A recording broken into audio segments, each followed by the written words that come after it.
appeared before the Congressional Committee to tell what I knew of activities which might lead to an attempt to set up a fascist dictatorship. The potential for the disastrous rise of misplaced power exists and will persist. The very word secrecy is repugnant in a free and open society, and we are, as a people, inherently and historically opposed to secret societies, to secret oaths, and to secret proceedings. President Bush signed a formal agreement that will end the United States as we know it, and he took the step without approval from either the U.S. Congress or the people of the United States.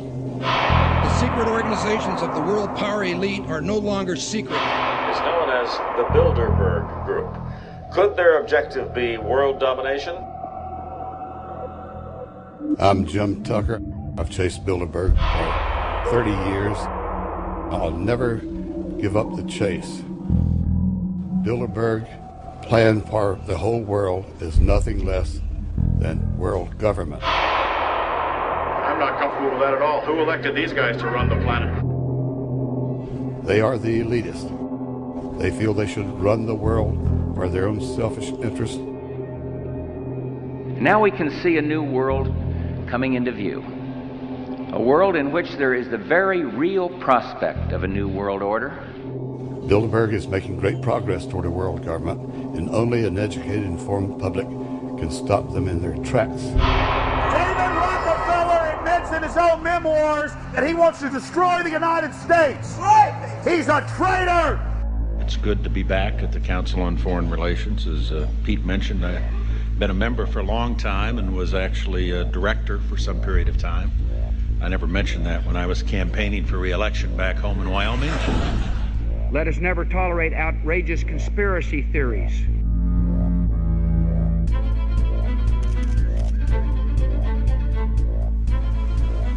I need you to move off the property, please. Some shots were fired.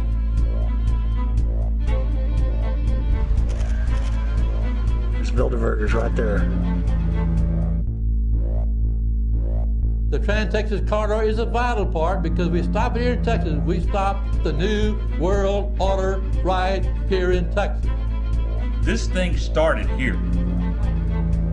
And to save this country, we kill this damn thing here.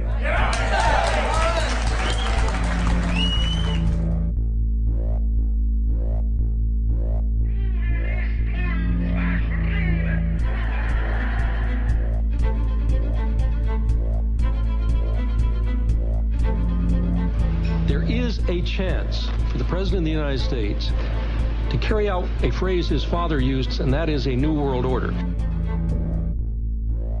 Your New World Order will fall. Humanity will defeat you. The answer to 1984 is 1776.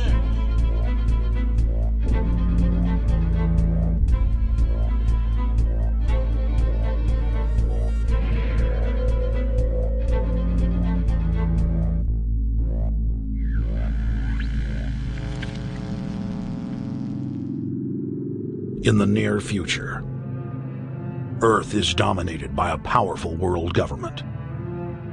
Once free nations are slaves to the will of a tiny elite. The dawn of a new dark age is upon mankind. Countries are a thing of the past. Every form of independence is under attack, with the family and even the individual itself nearing extinction. Close to 80% of the Earth's population has been eliminated. The remnants of a once-free humanity are forced to live within highly controlled, compact, prison-like cities. Travel is highly restricted.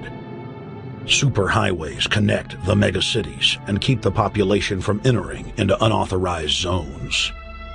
No human activity is private. AI supercomputers chronicle and categorize every action.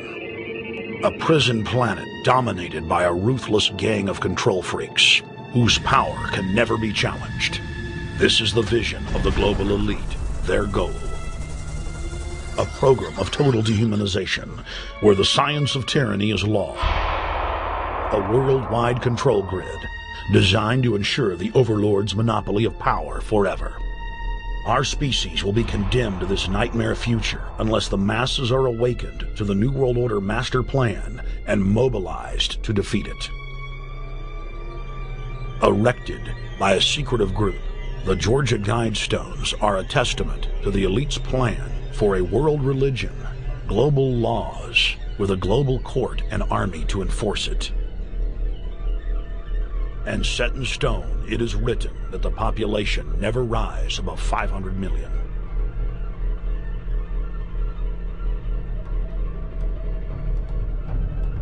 In this film, you will learn how our world is truly governed. You will see how highly secretive roundtable groups interlock to form a global intelligence network. This group has been steering planetary affairs for hundreds of years. Now, in the final stage, they prepare for open world government. A goal tyrants throughout history have lusted after. Dr. Michael Kaufman is a published ecologist specializing in ecosystem research, forest ecology, and ecosystem classification. Dr. Kaufman played a key role in blocking the ratification of the Convention on Biological Diversity in the U.S. Senate. The concept of a New World Order has been around for centuries. It's been receiving tremendous play over the last half of the 20th century. George Bush, the first senior president, George Bush, used it a lot in his speeches and really implies that he really wants to see a order in which we have a universal or a global type of governance in which every human being on planet Earth is ultimately responsible to policies that are being formulated at the international level. It is a big idea, a new world order.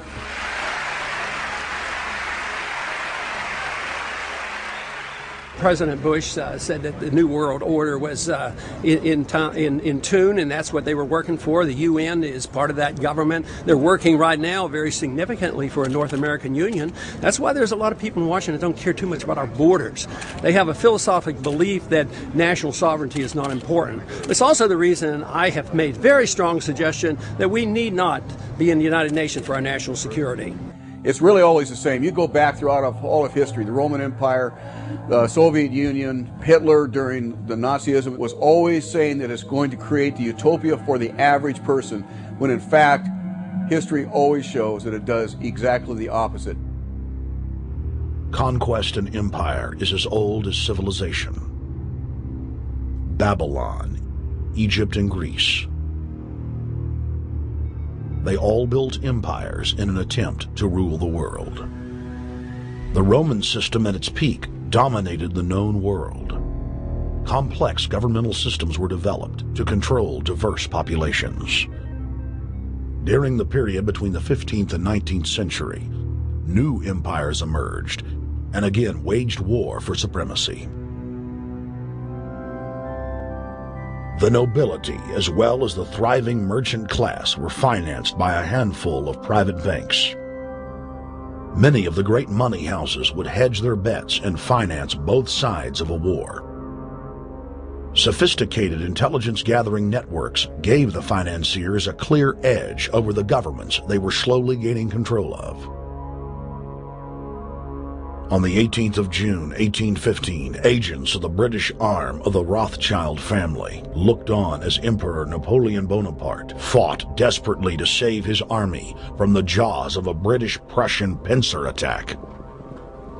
A Rothschild agent was able to get the news of Napoleon's defeat at the hands of Lord Wellington to Nathan Rothschild, a full 20 hours before the news reached London. Nathan, the head of the British arm of the Rothschild family, put out the rumor to the London Stock Exchange that Napoleon had won the war. Stocks plunged by 98%, and Rothschild was then able to buy up the entire British economy for pennies on the pound. When the news of Napoleon's defeat finally arrived, stocks soared. Britain was now the undisputed ruler of Europe, and Rothschild ruled England. The already dominant British Empire grew even more aggressive. Her troops and bureaucracy spread across the globe. The sun never set on Britannia's holdings. The banking cartel funded, in fact, since about 1800, they have funded both sides of almost every war. And of course, they're getting the interest off of the loans that they've given the various governments and the wars that they have actually helped stimulate and create. By 1900, Germany was a rising force and a leader of the Industrial Revolution. World War I, for instance, there was absolutely no reason to have World War I, except that it was an ideal opportunity for the banking cartel to make a pile of money by funding both sides of that particular war. On June 28, 1914, the heir to the Austrian-Hungarian throne, Archduke Franz Ferdinand, was assassinated while traveling in a motorcade.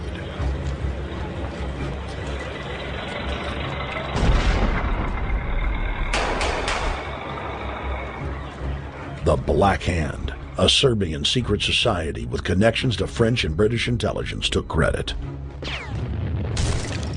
World War I had begun.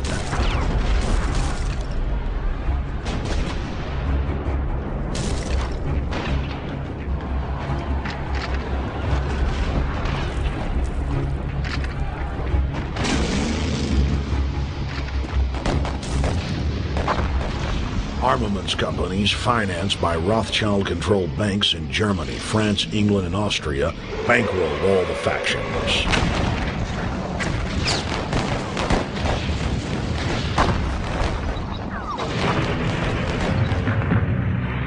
At least 20 million were killed in the war. It was a conflict so terrible the people vowed to never fight again. They dubbed it the war to end all wars. Question is, why did they want war? Well, first of all, is money and power. But secondly, they wanted to create the League of Nations. They had this in their plans all along, and as a consequence, once the war was over or about to be over, they began to formulate this idea of a League of Nations so this would never ever happen again. Hundreds of years of practice made the British experts at hiding their empire behind puppet governments and councils. In the name of stopping all future conflicts, they proposed that countries would join a League of Nations. Their true intention was for the League to serve as a framework for world government. President Woodrow Wilson, who had spearheaded the establishment of the private Federal Reserve System in the United States in 1913, strongly supported the establishment of the League of Nations. Woodrow Wilson was a very naive president. He was basically a college professor that was grafted into this whole system. The League convened in Paris in 1919, but many nations recognized it as a threat to their sovereignty and refused to join. Frustrated by the U.S. Congress blocking the League of Nations, British intelligence, with the help of the Rockefeller family, set up the Council on Foreign Relations in New York City in 1921. The Council recruited the best and brightest of American life to support the growth of the Anglo-American Empire. The CFR's stated mission is to abolish all nation-states in favor of an all-powerful world government administered by a tiny elite. By 1930, the promoters of world government had split into two interlocking camps: the Fabian socialists centered in London, and the fascists based in Italy and Germany. National Socialism will use its own revolution for establishing a new world order. Adolf Hitler. Supporters of the fascists in the United States and England believed that the military should be used to quickly transform the world into a new world order. All the more sophisticated practitioners of globalism stated that incrementalism was the sure path to world domination. Congressional Medal of Honor winner Major General Smedley Butler went public in 1934, exposing an attempt by the robber barons to launch a military overthrow of the United States.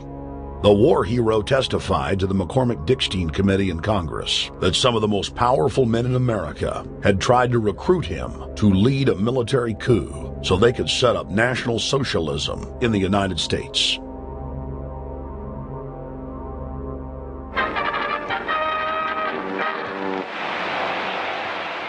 I appeared before the Congressional Committee the highest representation of the American people under subpoena to tell what I knew of activities which I believe might lead to an attempt to set up a fascist dictatorship. I was supposed to lead an organization of 500,000 men, which would be able to take over the functions of government. The fascist had also made deep inroads in England. Edward VIII, King of England, was forced to abdicate the throne because of his public support for Hitler. Fast es sich dabei nicht nur das negative Problem der Bekämpfung dieser Lehre und ihrer Organisation handelt, sondern die Durchführung der positiven Aufgabe der Gewinnung des deutschen Arbeiters für den nationalen Staat.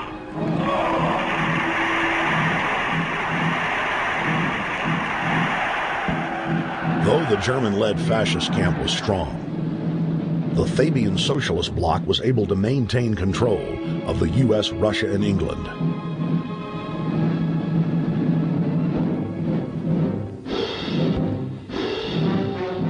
In the build-up to World War II, and during the conflict, the bankers again financed both sides, just as they had done with Napoleon.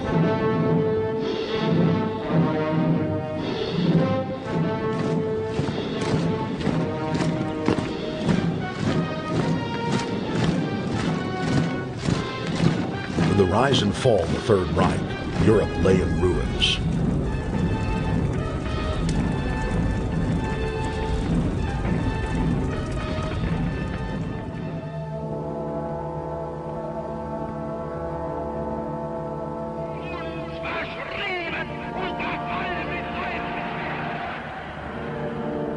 Once again, the elite claimed that only global governance could save humanity from certain destruction. And this time, the elite would succeed in setting up their world body.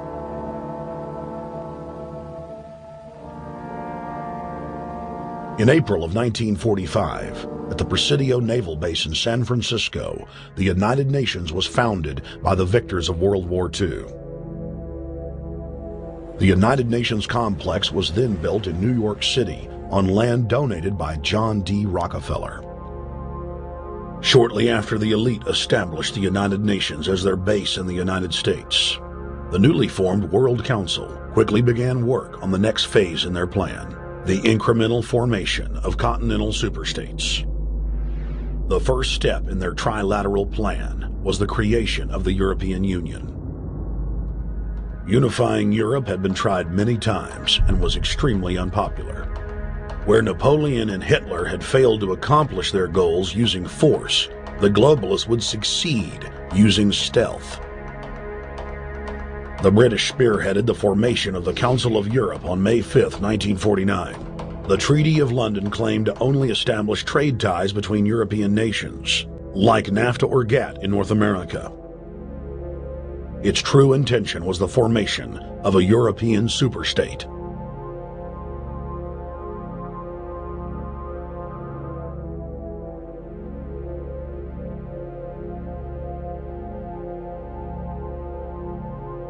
In 1954, the elite of the planet met in secret at the Bilderberg Hotel in Oosterbeek, Holland.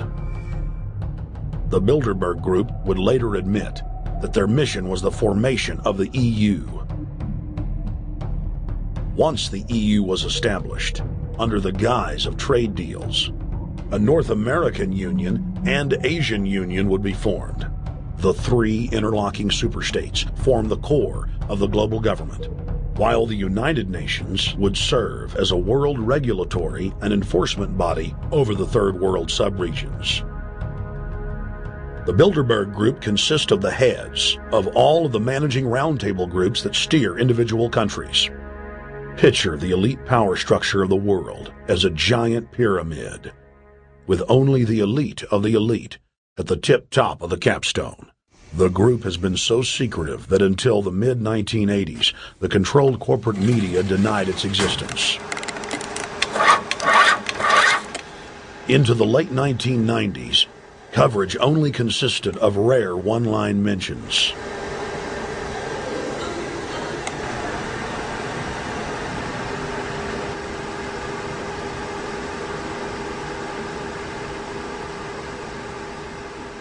With the rise of the alternative media, their stranglehold on information has begun to slip. On the outskirts of the national capital today, black limousines with darkened windows converged on a hotel where private security guards imposed ironclad control. The limos carried royalty, political power brokers, and industrial titans to a secret meeting that will last all weekend. It's known as the Bilderberg Group. Could their objective be world domination? Every 4 years, Bilderberg meets in North America, and in June of 2006, we decided to travel to Ottawa, the capital of Canada.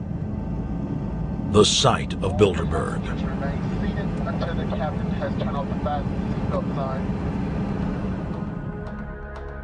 In Bilderberg's long history, many reporters attempting to cover the group have been harassed, detained, and even jailed. I jokingly reassured my cameramen that the horror stories we'd read about were probably exaggerated. I was wrong. We know reporters get detained at airports. People aren't let in. We know people get sent to the jailhouse in 3 or 4 hours. It happens every time. Well, it happened to Alex Jones this time.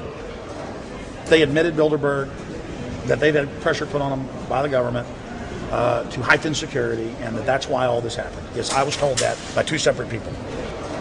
They scoured our records for hours yesterday and hours today, trying to find something on us, and of course there was nothing. It was just scary. I mean, I've been all over the world, and I've never seen anything like this. It was like hours of humiliation. And they said, "What are you here for?" And I said, "Well, I'm here to, cover the media, covering a political event. I hope to talk to some members of Parliament." I was answering all the questions. It was clear I wasn't a threat. It was clear I didn't have any criminal record. It was clear I was press. It was clear I was coming to interview people. They were going to deny me. They told me earlier that I was probably going to be denied, and then you guys showed up, and everything changed. So what's your plan now?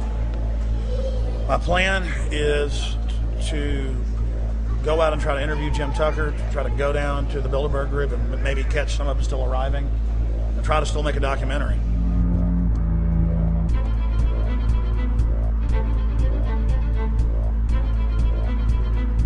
So instead of being here at 8 a.m. in the morning when the Bilderberg Group attendees, the 100 elite of the planet, start showing up, we're going to be getting here about 3:30 or so, and we'll see if we can catch any of the elites coming in.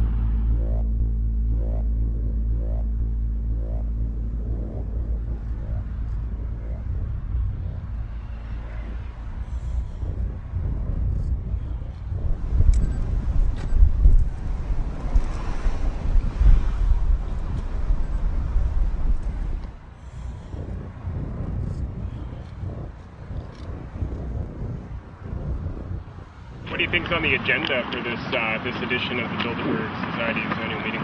They're debating the attack on Iran. They're talking about how to take out Hugo Chavez. They're talking about how to get their American Union in that destroys Canadian, U.S., and Mexican sovereignty. So we're talking about the death of Canada is what's happening in there right now. The death of your sovereignty is happening in there right now. CNN has even reported that these individuals have put out the policy reports through the Council on Foreign Relations that writes their scholarly white papers to end the United States, to end Canada, and to end Mexico. About 10 have come in. They've been coming in slowly in typically big black cars with what appears to be bulletproof glass, and we've got a few pictures of some of the people. We're being kept well back from the building by an awful lot of security people, but there'll be more security as this thing develops. Again, just a reminder to stay off the property, okay? I am. This is the line. We checked with the city. Thank you. Yeah. Okay. First Boston. That's the ex-president of Ireland? Maybe? Okay. Danny will know. I came here from upstate New York. I booked a room way in advance. When I checked in at 10 o'clock at night, they told me I had to be out at 8:30 in the morning. And so, of course, I complied to what they wanted. I wasn't happy about it because I had been tired. I drove quite a long way. Then I went down to have something to eat, and I just saw a bunch of security here, and I was wondering what was going on, and I asked questions, and they said they were having a wedding or they were having some sort of reception. So I decided to ask a couple more questions because I thought it was kind of weird. And then I saw them from my hotel window. They were in the back with flashlights looking at the trees, looking up through the trees, and they were also in front of the hotel combing. It looked like combing the hotel. So I kind of was wondering what was going on, and I left. I got up this morning. I checked out, and then the fellow that I spoke with, the last fellow I spoke with, said, "Well, you'll know all about it in the newspaper." Well, I didn't have to wait because there was a group of people out here telling me everything that was going on. And they're not fooling anybody any longer when you've got this many cops, you know, and detaining Alex Jones at the border.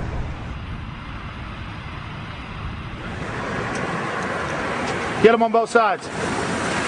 Yeah, you crook. Yeah, you're going to go to jail like Ken Lay. Oh, yeah, there's one right there. Hi. Hey, we're not your property. We're not your slaves. We're going to defeat the New World Order. The New World Order is going to be defeated. You realize that? I'm glad you do. Always does throughout history.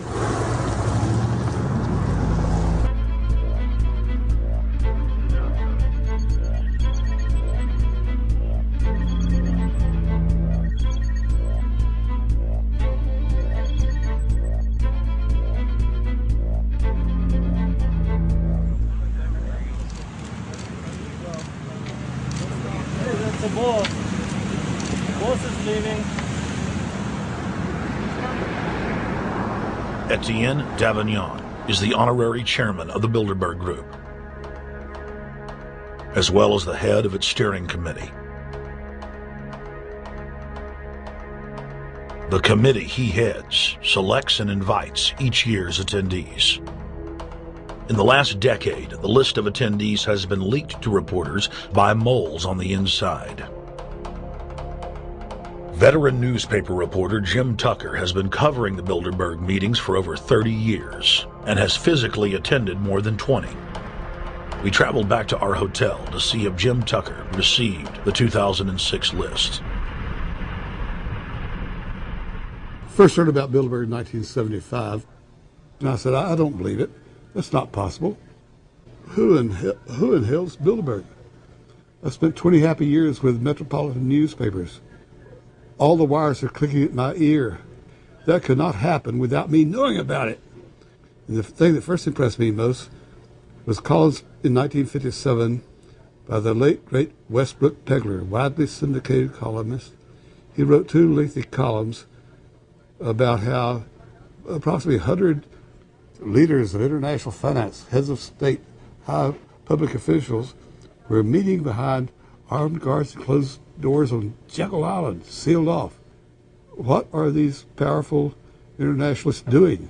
And why is it so secret? Why do they have armed guards outside? Why is it sealed off? The newspapers totally ignore it. Not a word. Total blackout in the United States.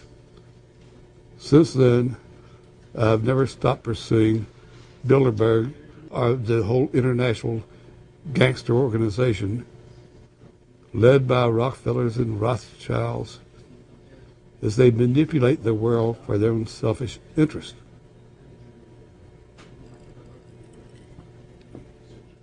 Jim, you've been waiting on the list. You normally get it on the first day. You haven't gotten it. We're told it might come in today. How important is that list? It's absolutely essential, although identifying people outside, as we always do, is important too, to find out who is not on their own list. In recent years, someone from Europe has sent a machine copy with a letterhead and so forth without identifying himself. So far, I haven't heard from him.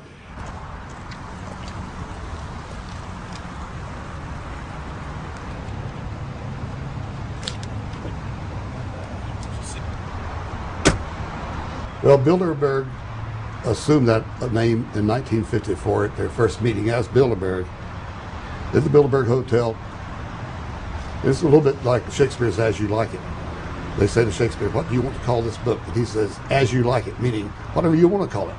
And they thought it was dictation, so one of his plays is called As You Like It, and the title has nothing to do with the play.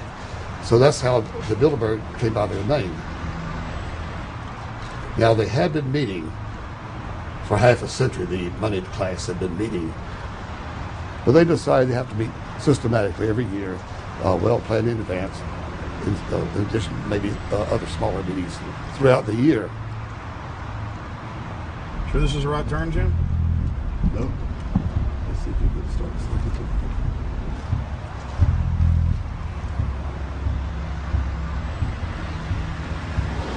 This is the global government. They are setting the world agenda. Inside right now, they're deciding on whether or not there will be a war with Iran. They're deciding whether or not taxes will increase, whether oil prices will be suppressed or increased. There's much more on the agenda that we'll be finding out in the fullness of time. But those are three items that are heavy on their list this year.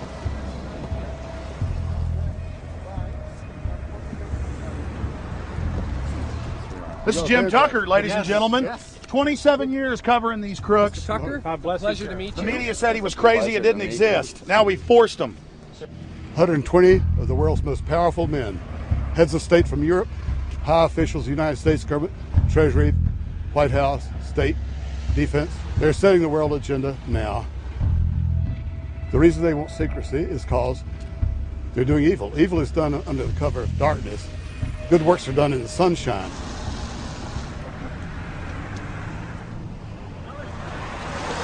Hi, how you doing? Good. Get off the property, please. Well, Jim has some questions for you. I need you to move off the property, please. Okay. Private property. Sure. It's a public sidewalk. Oh, yeah, we are cooperating. Thank you. Right onto the sidewalk. Yeah, there's no implication that we aren't cooperating. Right onto the sidewalk. Can you stay there, please? Sure, yeah, thank you. Great. Jim has some questions for you. Again, I need you to stay right on the sidewalk. Yeah. Thank you very much. We actually checked with the city. The property line's actually right here.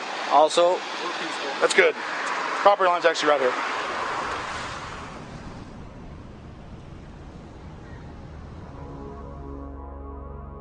We are on the verge of a global transformation. All we need is the right major crisis, and the nations will accept the New World Order. David Rockefeller. We saw David Rockefeller and the Crown Black at the beyond the hotel, and they had no bodyguards. One of my friends shouted, "Hey, Rockefeller!" and he turned back and he was afraid. My name is Rene. I'm from Manitoba. Drove about 26 hours to get here, just to show that I'm against the Bilderbergers, just to fight for my freedoms, fight for my rights, make sure that my children can grow up in a free country. My name is Daniel Estrelin, and I've been doing this for the last 15 years. I'm from Canada. I'm very proud of my country because, as you can see, there are a lot of people covering the Bilderberg conference. Last year, it took me 14 and a half hours to get to Munich. I was pulled off the plane in Milan. I was pulled off the plane in Munich. They interrogated me 4 hours in both places. I was able to call a friend, a journalist in Rome, as a result of his presence and others calling the Foreign Ministry Department in Italy. They backed off and they let me go. They basically told me that they'll keeping an eye on me 24 hours of the day. The little hotel where we were staying at, Jim and I, out of the 20 rooms, 6 were occupied, 3 by the CIA and 3 by the German Secret Service. That's how serious these people are, and that's how afraid they are of actually what we may be able to reveal and what we actually do reveal publicly about the Bilderberger intents. Daniel Estrelin has covered the Bilderberg meetings in Europe and North America for more than 15 years. His book, Club Bilderberg, has been translated into more than 20 languages and is a global bestseller. Estrelin has photographed many past Bilderberg meetings. Rockefeller frontman Henry Kissinger is always a key participant. Here you see the president of the CFR, Richard N. Haas, followed by Vice Chairman of Rothschild Europe, Franco Barnaby, who is speaking with Henry Kravitz. And behind them is Richard Holbrooke, former U.S. Ambassador to the United Nations. The head of Daimler Chrysler, Jürgen Erich Schrempp, arrives by helicopter. Here, the owner of the Washington Post, Donald Graham, escorts Indra Nooyi, the head of PepsiCo. Queen Beatrix of the Netherlands, whose father, Prince Bernhard, founded Bilderberg, is a leading figure in the group. Of course, globalist kingpin David Rockefeller, seen here with his bodyguard, James Ford, always attends. The then newly appointed World Bank chief Paul Wolfowitz is photographed at Bilderberg 2005. It has been reported that Wolfowitz had attended previous meetings while still the Deputy Secretary of Defense, a violation of the Logan Act. Under the Logan Act, it is a felony offense for any member of the federal or state government to meet with members of a foreign government without the express authority and authorization of the President or Congress. Put simply, it is illegal for members of the government to meet secretly behind closed doors with foreign power brokers due to the problems of corruption and espionage that it breeds. For this reason, many prominent politicians attend, but their names do not appear on the official list. Despite the Logan Act, the governor of New York's name, George Pataki, does appear on the list, and we were able to catch the governor on tape walking with David Rockefeller at Brook Street. Multiple staff members inside Brook Street reported to us that Hillary Clinton attended for half a day. Several armored limos with diplomatic plates did arrive with police escorts and offloaded their passengers in the underground parking garage out of the sight of the press. Former World Bank President James Wolfensohn sardonically stared at our cameras. They're upset about the fact that they're being exposed. Well, I'm sure they are. I mean, look at the tinted windows. They don't want to be seen. They don't want even anybody to know they're here. So I'm sure they're ticked, you know, and that's why we're here to try to expose them. Do you think that they were angry that they were on the front page of the local paper today? You think they're in there reading it right now, Jim? Yes, I don't think they're happy about it. They prefer nothing at all, no publicity. They prefer absolute secrecy. Yeah, you better look away. We're not your slaves. You don't own me.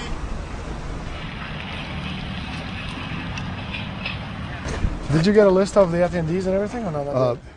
No, I've asked for one under a slight variation of my name, and I don't know if I'll get it or not. Also, it could happen today. For the last 3 years, I get back to the hotel. And there's a copy there waiting for you. Somebody who does not identify himself. I mean, I'm not just not revealing the source. I don't know the source myself. But the facts, because they want the Bilderberg letterhead on it, and makes a nice memento. Perfect. Alex. Yeah. That's Chalabi, eh? You think Chalabi? No, I don't think. I know. It looked like Chalabi, and it was a fat guy. Yeah. That was Ahmed Chalabi? Yeah. Oh my God. Then they're really going to attack Iran. Because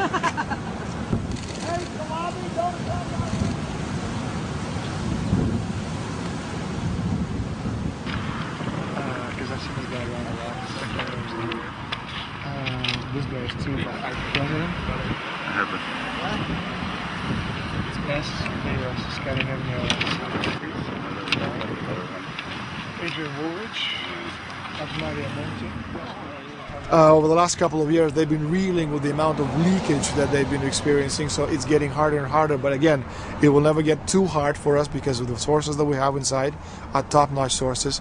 People who are actually working for them, the Secret Service, the second layer, people in the Bilderbergers, the clerks, the administrative office, they're there. They are our eyes and ears, and every time there's something out, we always get the information. That's Francisco Pinto Balsamao. I think that's the Queen. It's the Queen. Oh my God! Yes, sir. They're here. You see her? Yes. Oh my God. Queen of Holland. What usually happens, the Secret Service guys who are protecting the Bilderberg delegates, the staff, the cooks, the chefs, when they actually get to see and to hear what some of these nasty people are talking about, they're the first ones to look for us and the first ones to make sure that we get the information from the meeting. We're very rigorous with information that does come out. We double, triple, and quadruple confirm the sources, make sure that all the information checks out. A lot of the stuff, the Bilderbergers have planted information, make sure that this disinformation nullifies the accuracy of the reporting, which is why we never publish the first thing we hear.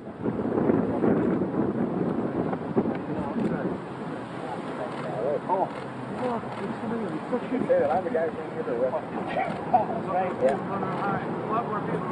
That looks like Rockefeller.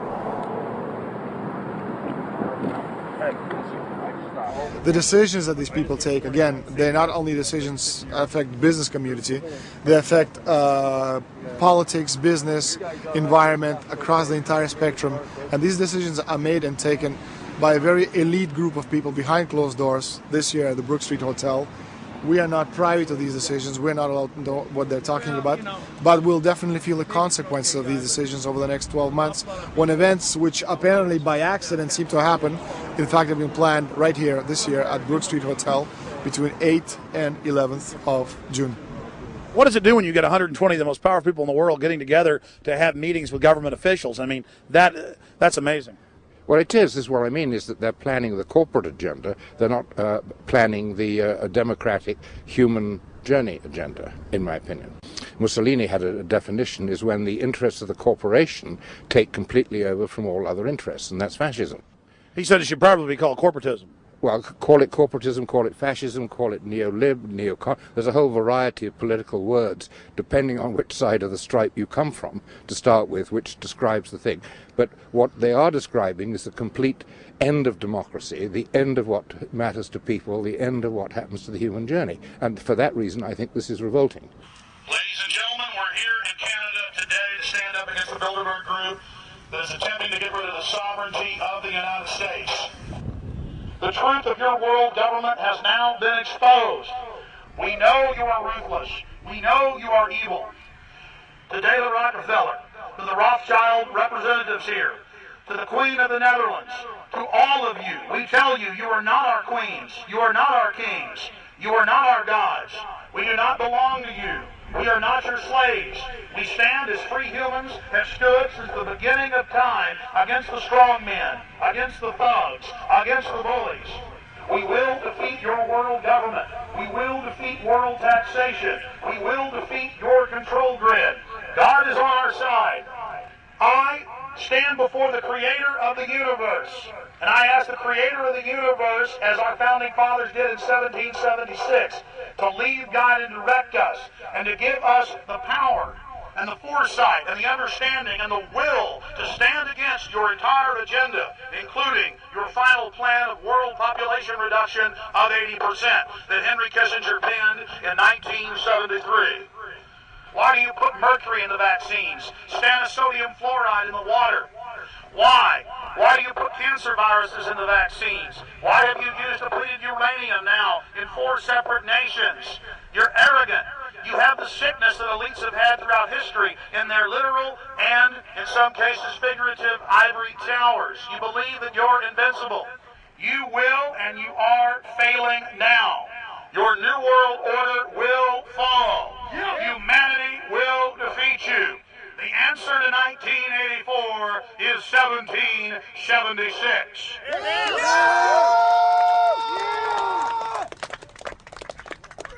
Bilderberg is an elite organization, and the way it works, the protocol of the meetings is the staff, after they're vetted out, they're told exactly how they're supposed to behave themselves, meaning that they can never address the attendees, they can never speak to them unless they're spoken to first, they can never look them in the eye. They have to approach them from the right side, the people who are right-handed, and from the left side, the people who are left-handed. They can never look them straight on. And needless to say, all the information that is being spoken during the conferences is under no circumstances allowed to come out. That's what they're told. They're threatened with not being able to find another job anywhere in the sector if they reveal any information to the press.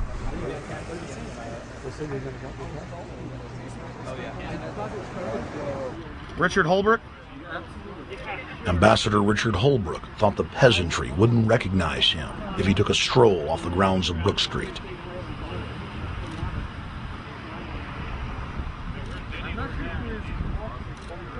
Holbrooke cackled when I told him that we were not his slaves.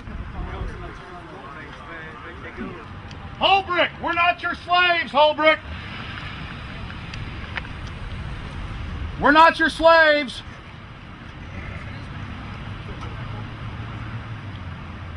Holbrooke, we don't belong to you. We're not your property. Get back on the sidewalk. We're free humanity! Yeah, there he goes. Howard. They love it.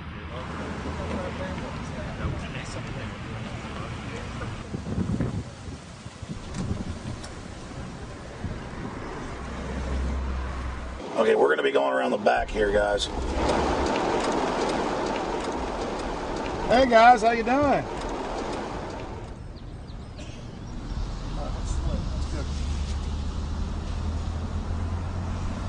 There are several rings of security service. The American delegation at every Bilderberg meeting is usually protected by the CIA and a special division of the U.S. Army. The British delegation is protected by the MI6. Israelis usually are protected by the Mossad. The Ottawa police, in this case, working for the security, they have very little, actually they don't have any information at all on what the meeting is about. They didn't know who the Bilderbergs are.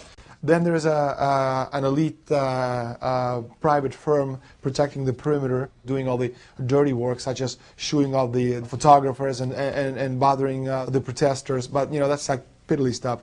All the heavy stuff is done by the security service, such as the CIA, MI6.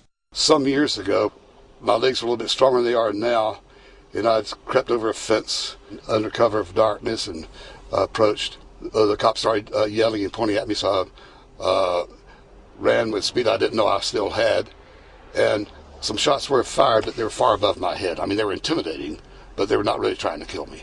Not when sharpshooters are fired far above, 20 feet above your head. Bilderberg was founded by David Rockefeller and the Rothschilds in Britain and Europe. They're still the main powers.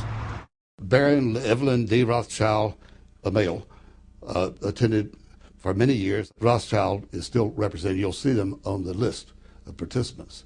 Somebody representing the Rothschild group. They are the main powers behind Bilderberg. The Dutch Shell is part of the Queen's fortune. Of course, the Rockefellers have always had heavy oil interests. That was the original source of their old money from the old man. Jim just got the official Bilderberg letterhead list from his mole inside the Bilderberg group. Let's go look at it. Wall Street Journal.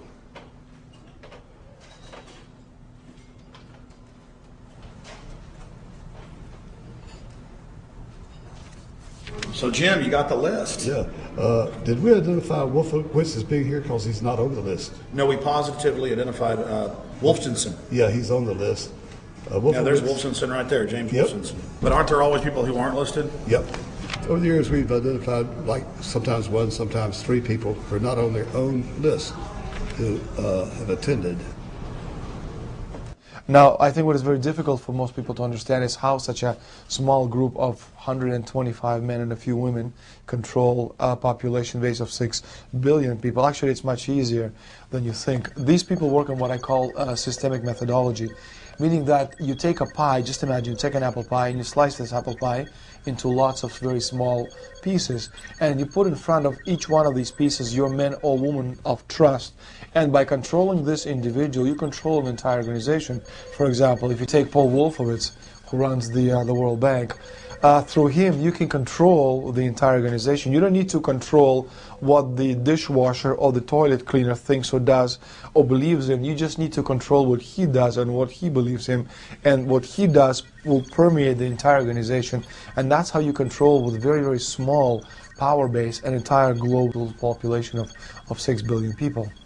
Bilderberg is making great progress toward a world government. They have created a superstate in Europe called the European Union. They're intent on creating a Western Hemisphere Union called the American Union. NAFTA is to be expanded into every country in this hemisphere. As NAFTA expands, it will take on the role of the American Union. And only an educated, informed public can stop them in their tracks. We went into downtown Ottawa and talked to locals to learn if they were aware of the elite meeting in their city.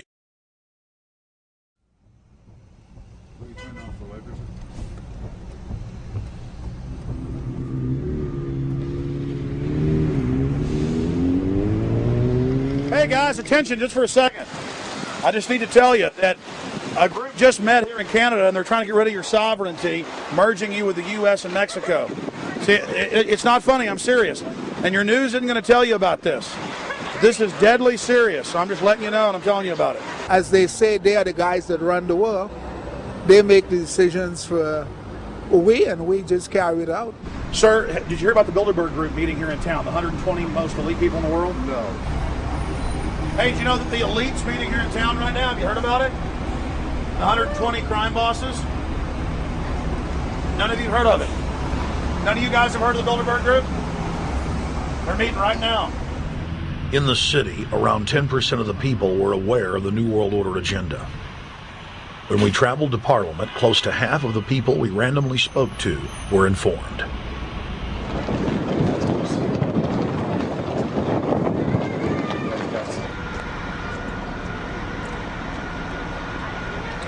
Ma'am, what did you say about the American Union? It's going to end up happening.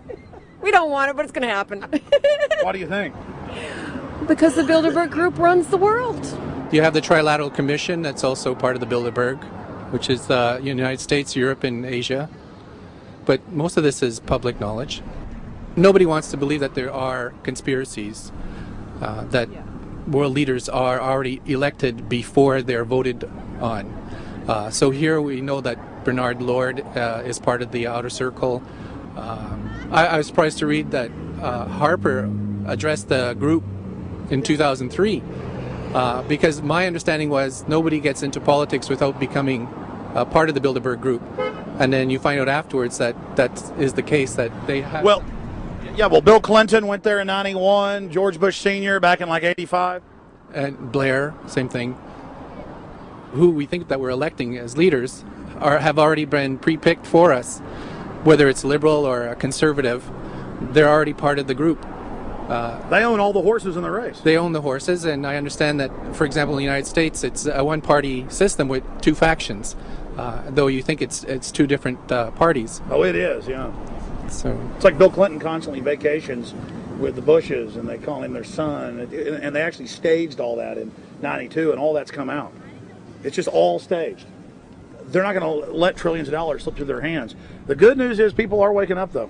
When you read human history, when you study it, all you see is elites trying to dominate, subterfuge, Machiavellian backstabbing, and somehow in the last 50 years they convinced Westerners that the government's fine, can do no wrong, trust them. How did this happen? It's easy to lead sheep. I mean, people just follow. They don't want to believe these things will happen. No way. We'll just follow along with the norm. That's all. It's just makes it easier for everyone. What's your view on losing Canada's sovereignty? I like this country to stay as it is, and I love the United States to be there. Back in Austin, the capital of Texas, the public was frighteningly unaware of the nation's peril.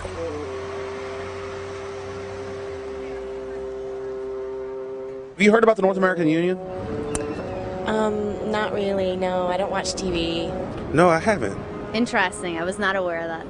I don't know exactly what you mean, so... I don't think there's going to be a merger of the three nations. No, I have not.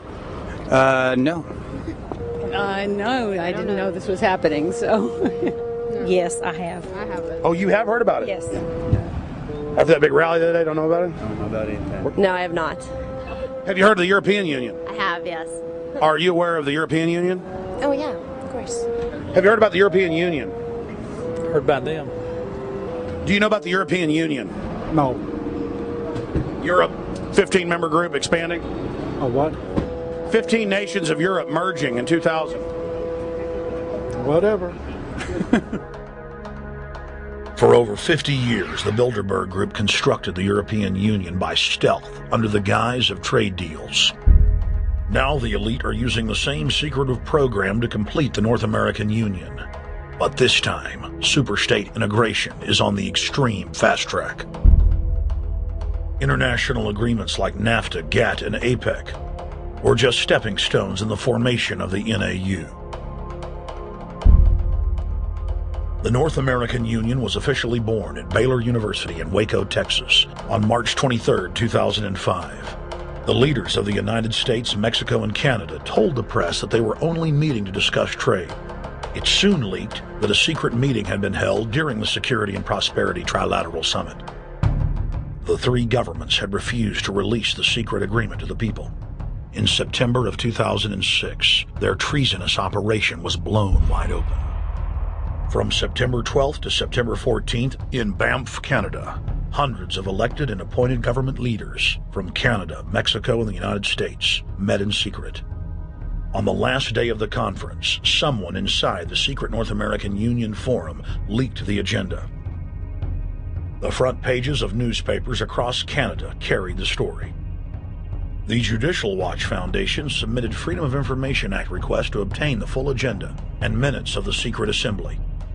Many federal agencies refused, citing national security. The foundation finally succeeded and did receive thousands of pages of documents. The documents marked unclassified are the blueprints of a shadow government ruling by bureaucratic and executive fiat. The pages chronicle an already operating North American Union.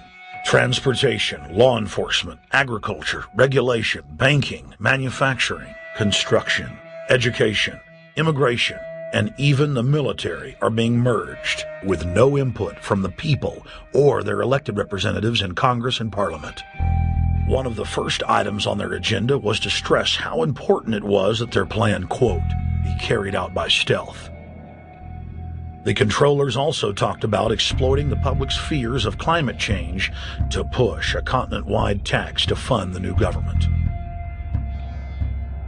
Globalist tool Robert Pastor is incessantly paraded on the world stage as the man behind the North American merger. When he testified before Congress, he pushed the idea of a continental security perimeter that erases national boundaries and merges the security apparatus. The best way to secure the United States today is not at our two borders with Mexico and Canada, but at the borders of North America as a whole. In fact, the North American Command, based in Colorado Springs, Colorado, was clearly running the meeting in Canada. For the past decade, the Pentagon has been training with Mexican and Canadian forces and has openly discussed using them inside the United States for disasters and to quell domestic unrest.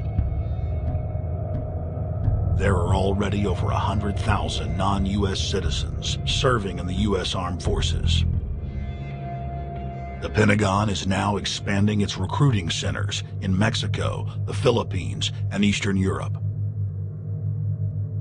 Big city police departments nationwide are lobbying to change laws so they can recruit non-citizens to join the police force. What we are witnessing is a Red Dawn scenario in slow motion. Tyrants throughout history have brought in foreigners to oppress their domestic populations.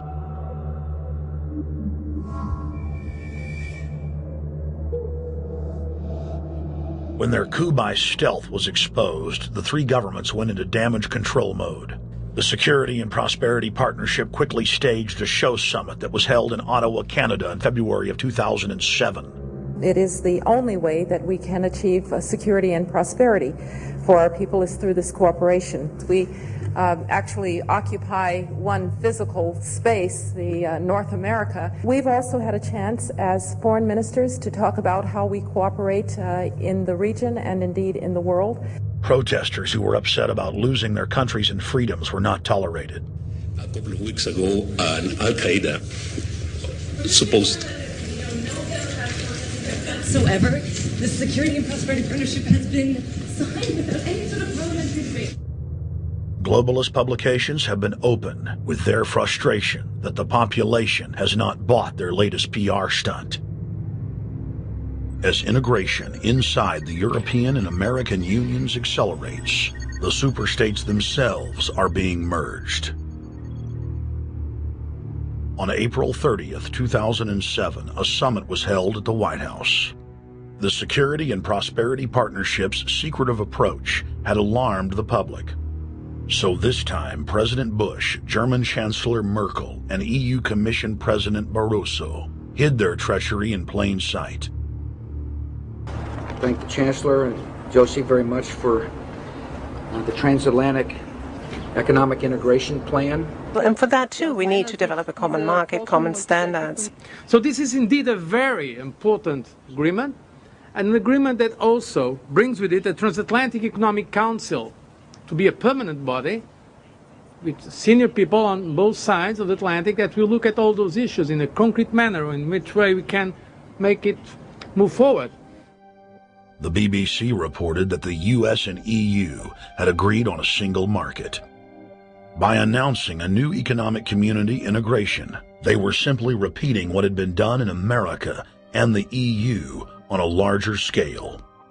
The accord states that the two blocs will aggressively push regulatory convergence in more than 35 areas, from financial services, intellectual property, military, education, mergers and acquisitions.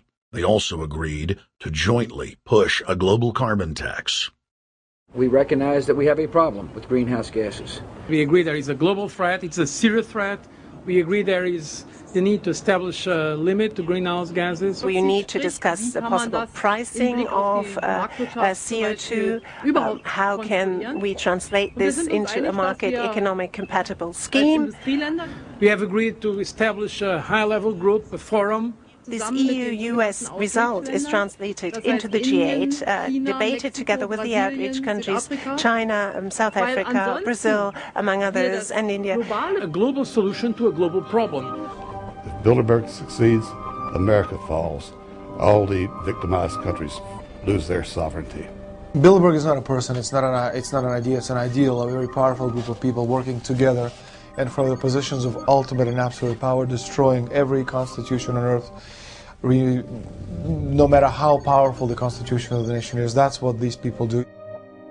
The African Union arose out of the African Economic Community, set up in the early 1980s. The African Union is financed by a consortium of international bodies, governments, and corporations. The African Union Army serves as an enforcement arm for the New World Order's exploitation of Africa. In Asia, APEC and ASEAN have announced plans to form the Asian Union, consisting of Asian and Pacific nations, having more than 3 billion people within its borders. APEC will become the Asian Pacific Union, and the world is to be divided into 3 great regions for the administrative convenience of the world government in which the UN is to evolve. As the unions form individually, they are simultaneously merged to form the first planetary government. They're trying to destroy every nation on earth which is trying to promote progress, because these people basically they are landowners. They don't need progress because they control the land. If you take the most powerful man in London, the people who belong to the Council and the Committee of 300, who belong to the Bilderbergers, the British royalty, the Guelphs, the black nobility of Venice and Genoa, these people they're landowners. The New World Order is the Old World Order. I mean, it's just the names have changed, the appearances have changed, but the concept hasn't changed. The idea is still to bring the men back, kicking and screaming back to the Middle Ages, post-industrial age world order. One of the things that is very shocking to most Americans is the fact that the United Nations Global Biodiversity Assessment, which came out in 1995, clearly shows that in order to protect planet Earth, we have to go back to a feudal system. They actually said that in the document. To craft a modern feudal society, the globalists are implementing a standardized North American Union ID card to track, trace, and control their serfs as they travel throughout the 3 regions of the NAU. Building on the massive displacement of humanity caused by globalization, the New World Order is rapidly constructing the physical infrastructure of the North American Union, the NAFTA Superhighway Control Grid. I'm Arthur Peterson, Colonel retired in the Army. I see things today that are happening that would make my friend who died in World War II turn over in their grave. To think that people would even consider confiscating land of farmers and ranchers and taking their homes away from them to turn it over to a foreign company in Spain, which was controlled by Don Carlos, understand, a notorious socialist, and they get the tolls on Texas land for 50 years. The proposed Trans-Texas corridor would be a patchwork of superhighways and railroads stretching 4,000 miles from the border of Mexico, cutting through Texas to Oklahoma. A lease has been signed that would make Texas Highway 121 a toll road. A private Spanish company won the bid to build and collect the tolls for the next 50 years. These deals with private companies are being negotiated largely in secret, and many state lawmakers are worried taxpayers are being sold down the road. Critics say it's a threat to our national security. It's part of a plan for a North American integration being carried out by government and corporate elites without congressional or voter approval.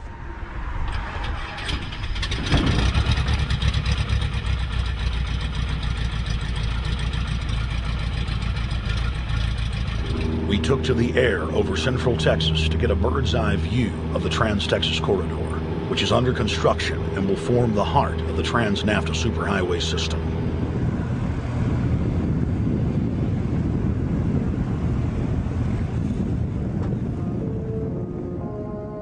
History repeats itself. 2,000 years ago, all roads led to Rome. Rome constructed and maintained more than 10,000 miles of roads throughout its empire. The roads were used to project Roman military power, to control commerce, and to bind the nations and peoples they ruled. Rome also demanded tribute. Roman subjects from Albion to Judea were forced to pay a tax to use the roads. The Romans would then use the tax to dominate their subjects. Today's superhighways are a powerful tool in the globalist arsenal. They are instrumental in tearing down national borders and merging nation-states into larger confederations. Foreign governments and corporations are predatorily seizing infrastructure across North America, but nowhere has their attack been greater than in Texas. Texas is the front line. Over 8,000 miles of existing roads and land are being handed over to government-backed foreign companies. Foreign companies buy the legislators, who then turn over complete control to the same foreigners who finance their campaigns. Government power is then illegally transferred to unelected quasi-governmental regional boards that circumvent local governments and the will of the people. The next stage of this world government plan is to have a transportation control, and that is called the NAFTA superhighway, or in Texas called the Trans-Texas Corridor. It confiscates 584,000 acres of land to be transferred into control of a Spanish company which will collect tolls in Texas for the next 50 years, and there's no limit in the amount of tolls that can be collected. More than 80 federal and state highways have been designated as international arteries.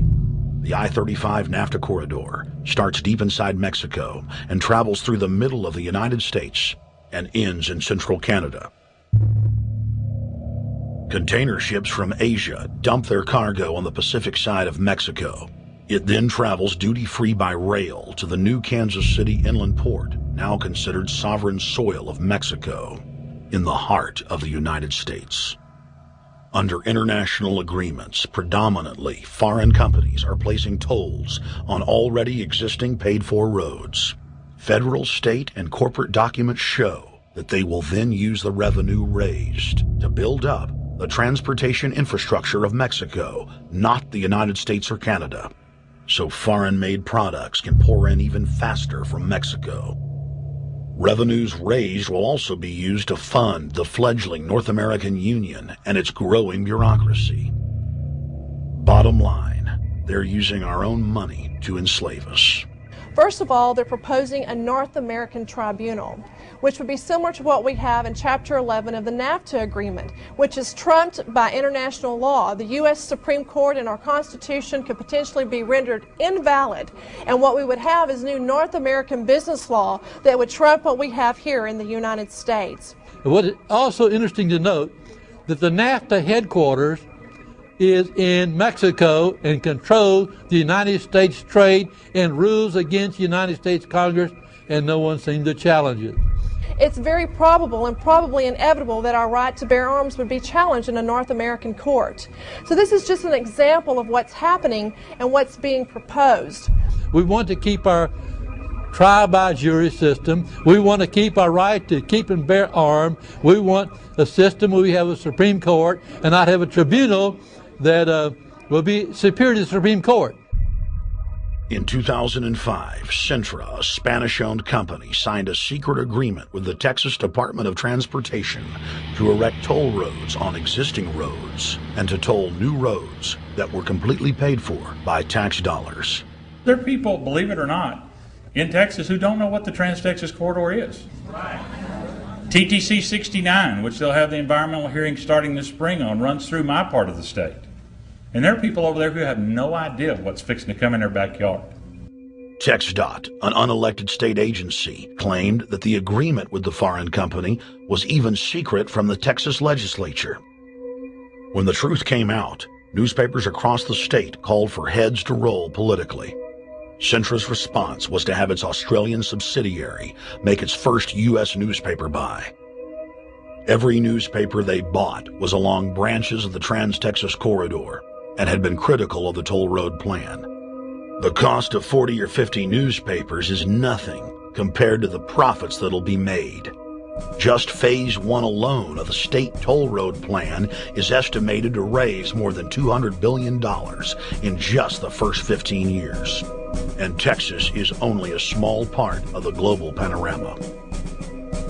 A combine of transnational companies is aggressively consolidating public finance infrastructure worldwide, and the same interests are erecting a world government according to their rules. A literal wonderland of corporate corruption, where governments simply act as vacuum cleaners, sucking up the wealth and resources of the middle class and transferring it to offshore bank accounts, leaving behind a cultural and economic wasteland of easily managed slaves. The whole purpose about the North American Free Trade Agreement is not about trade, it's about control. Control of people. CAFTA is even worse. Control of people. It's not about trade, it's subsidized trade with taxpayers' funds. This thing started here. And to save this country, we kill this damn thing here. To stop it here in Texas, we stop the new world order right here in Texas. Polls consistently show that over 90% of the people are against the NAFTA highway systems and its toll roads. As the people learned of the threat, they got angry and took action. Our ranch is part of the original Spanish land grant, and I would love to not have to give it back to Spain.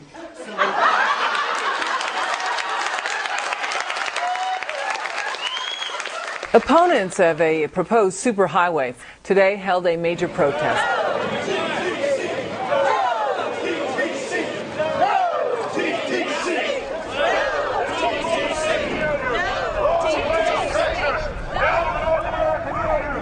A majority of Texas counties have voted to resist the plan for a North American Union and have vowed to block the construction of its infrastructure. Heck, we already know in a law that was passed by a subservient United States Congress, where practically nobody in the entire Congress stood up and said no, they've already passed a law saying all their driver's licenses are going to be chipped. Well, I'm telling you right now, I'm not going to carry in a driver's license that's got a chip in it, so Big Brother can watch everywhere I go and see everything I do. No, no, hell no, no, all of it, no, no. We, the people, own this plot of ground. We, the people, own those trees there. We, the people, own our beautiful Texas, and we are not going to let a bunch of crooks and robber barons take our beautiful Texas away from us. Hell no! Hell no! No, no, no!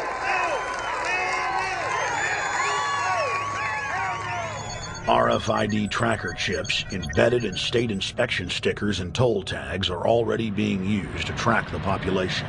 The new system is also meant to control growth and steer development through so-called smart growth. smart growth, which is nothing more than an effort to bring control into the cities. You have the rewilding of America and the Wildlands Project, the Convention on Biological Diversity, which is to control our rural population. Toll roads on interstate highways nationwide are walling off exit ramps to small towns and rural communities, and are creating ghost towns by design. This trend is accelerating under the NAFTA highway system and is meant to rewild more than half the country. All of these things are designed to bring more and more control to bureaucracies rather than to the independent individual, the sovereign individual of this nation. What brought me into this whole discussion was the fact that while I was doing this multi-million-dollar research effort in the 1980s and early 1990s, I became aware of an agenda basically to lock up one half of the United States into wilderness corridors and reserves. What's called the Wildlands Project, but it was also a key cornerstone of the United Nations Convention on Biological Diversity.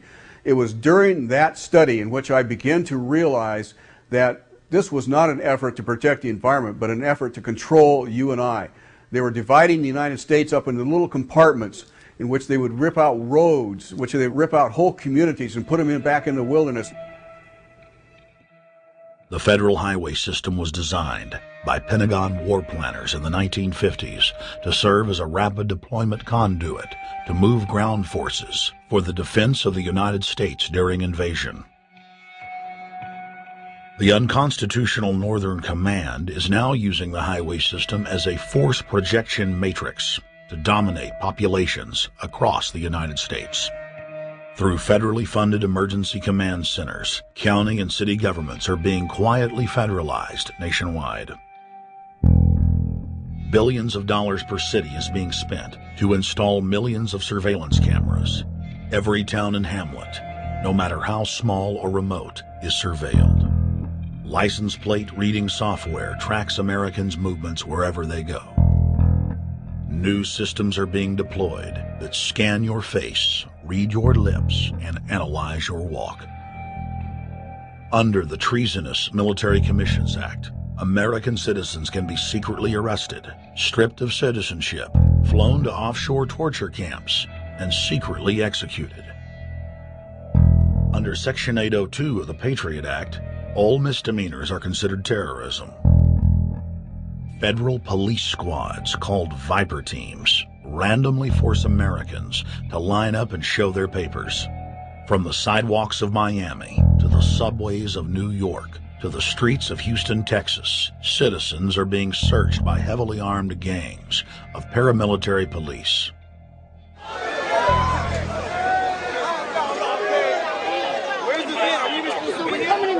Come on, guys, come in. Yo, can you get that camera off of us, sir? Sir, can you get that United States First Amendment? All right, but you can get that camera. I'm saying get the camera out of my face. That's what I'm saying. You're on the streets of New York. So what does that mean? I'm saying get that camera out of my face. That's what I'm saying. It's a free country. Fuck wrong with you? It's a free country. Get this damn camera out of my face. Hey, this isn't Nazi Germany. There's no camera in your face. God. Hey, move to Russia, okay?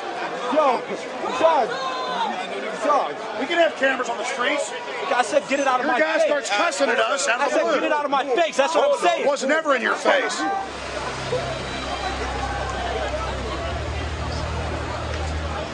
Yo. Long before 9/11, the Pentagon was aggressively violating the federal law that bars the military from policing the American people. Coast to coast, for more than 2 decades, teams of troops would just appear out of nowhere and randomly stop cars and search pedestrians. The acclamation accelerated with regular Army searching bags at the Super Bowl and the Kentucky Derby, as well as other high-profile events. Then President Bush signed a Defense Authorization Act, which radically increased the funding for the already bloated shadow government. In the act, the executive branch formally announced that it was preparing for domestic insurrection and went on to preemptively strip the state governors and legislatures of their powers. The federal government is openly announcing that it is the only authority as it treats the people and the states as enemies. Then on May 9th, 2007, President Bush unlawfully granted himself new powers. and the presidency officially became a fiat dictatorship. In the past, continuity of government has been shared by the legislative, judicial, and executive branches of government. Now, all power resides with the president. For the smallest of reasons, including, in the document's own text, any incident in the world, regardless of location, that affects population, infrastructure, environment, economy, or government functions can trigger, at the president's will, total martial law. It is important to add that the president is merely a puppet of the global crime syndicate and may not use the new powers, but simply pass them on for use by future puppet administrations.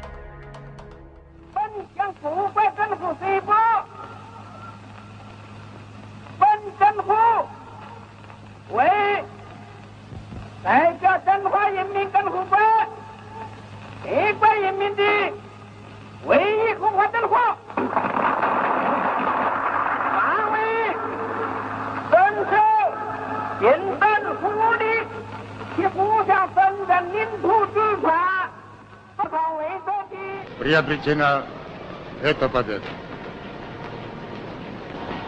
Не забывайте принесенных вами жертв. You must teach people to love their leader. This is the only most important.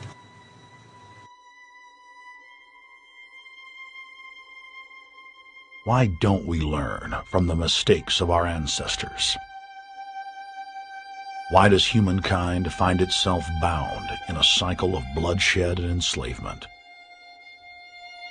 Predatory elites have always rationalized their oppression by claiming that they are superior and have the divine right to rule, when all they really are is a gaggle of ruthless psychopaths, parasitically feeding on the host population until their cancerous movement causes the collapse of the host. There have been thousands of tyrannical governments in history, and less than 10 that can truly be called free. In the 20th century alone, over 150 million people were murdered at the hands of the state. In Russia, the Red Terror consumed the lives of more than 60 million men, women, and children. Hitler's war killed 22 million. During Mao Zedong's reign alone, more than 60 million peasant farmers were killed. And the list goes on. 300,000 innocent civilians killed in Guatemala. More than 2 million souls brutally murdered by the government of Cambodia. 1,500,000 killed in Turkey. 300,000 in Uganda. 800,000 plus hacked to death with machetes in Rwanda. Sadly, there are too many examples of innocent families being exterminated by their governments on an industrial scale to name them all. It is a historical fact that the state is the #1 cause of unnatural death.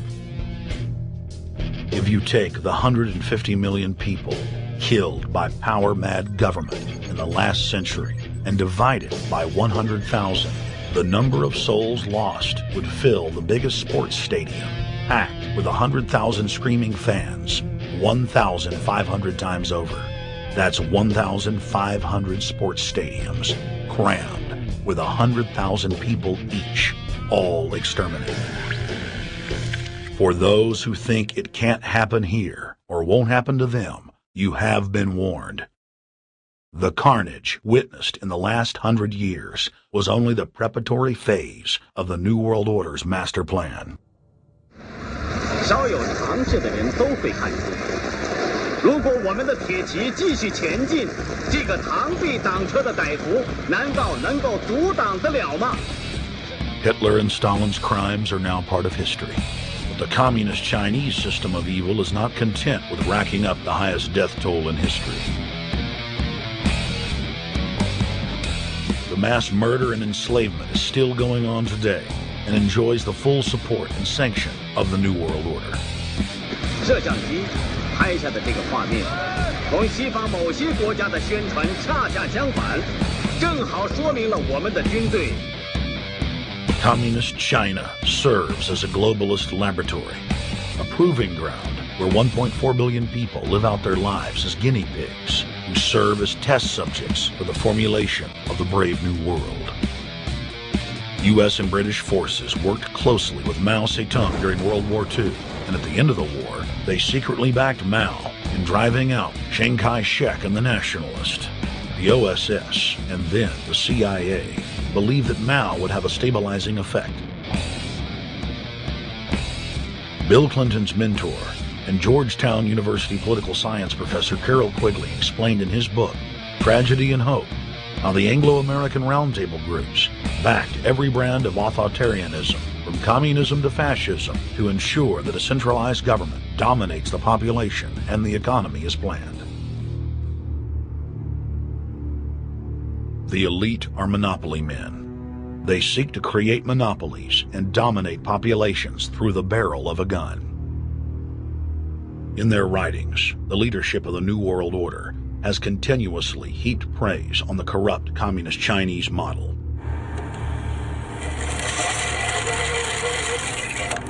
In August of 1973, in an article written by David Rockefeller for the New York Times, Rockefeller openly lauds and endorses Mao Zedong's actions, while celebrating their command and control system.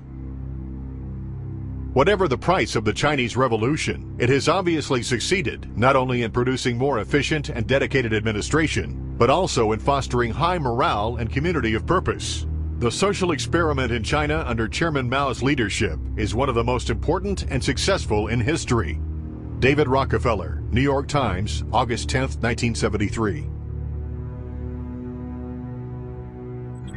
Communist China is the model planned society for the New World Order. China has received more United Nations awards for its policies and form of governance than any other nation. In the eyes of globalist planners, authoritarian China is the future. China adopted the dreaded one-child policy due to lobbying from a consortium of eugenics organizations, which includes Planned Parenthood and the United Nations. Couples that have more than one child face heavy fines and imprisonment. The practice of forced abortion in China, coupled with the cultural desire to have a male child, has plunged China into a deepening crisis where there are 30 million more men than women. The Chinese police state ruthlessly crushes all forms of dissent. Underground churches, Falun Gong practitioners, striking factory workers are all sent to forced labor camps. Their blood and tissue types are cataloged in preparation for organ harvesting. The Chinese government then sells the prisoners' organs to the highest bidder on the world market. If a wealthy patient chooses to fly into China, the prisoner is killed and the organs are implanted.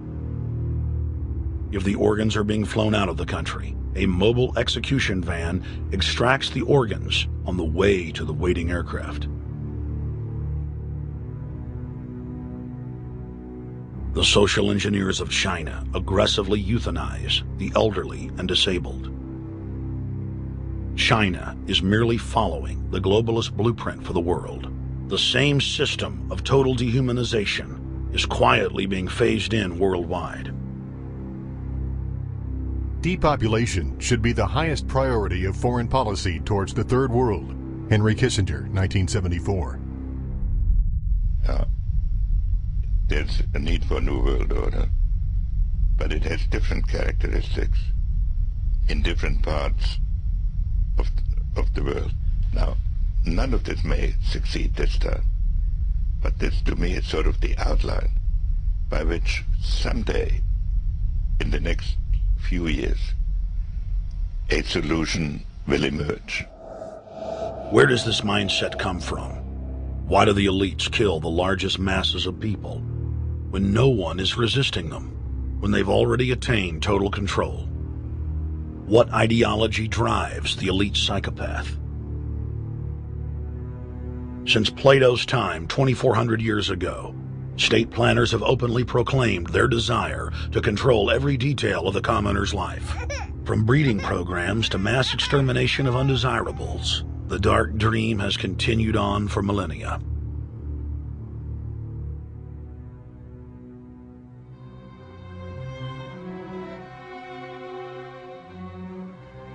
The scientific rationale for tyranny has always been attractive to elites because it creates a convenient excuse for treating their fellow man as lower than animals. Robert Thomas Malthus, famous for saying that a mass food collapse would be helpful because it would wipe out the poor. His fictional scenario would later be called a Malthusian catastrophe. Malthus is important because his ideas led to the rise of a new scientific field that would dominate the course of human history for the next 200+ years. Charles Darwin, an admirer of the Malthusian catastrophe model, developed the theory of evolution, its chief tenet being the survival of the fittest. With the help of T.H. Huxley, known as Darwin's bulldog for his strong support of Darwin's theories were pushed into wide acceptance among key scientific circles throughout England and then the world. Darwin's cousin, Francis Galton, credited as the father of eugenics, saw an opportunity to advance mankind by taking the reins of Darwin's evolution theory and applied social principles to develop social Darwinism. The families Darwin, Galton, Huxley, and Wedgwood were so obsessed with their new social design theory that they pledged their families would only breed with each other. They falsely predicted that within only a few generations, they would produce supermen. The emerging pseudoscience was only codifying the practice of inbreeding, already popular within elites for millennia. The Four Families experiment was a disaster. Within only 2 generations of inbreeding, close to 90% of their offspring either died at birth or were seriously mentally or physically handicapped.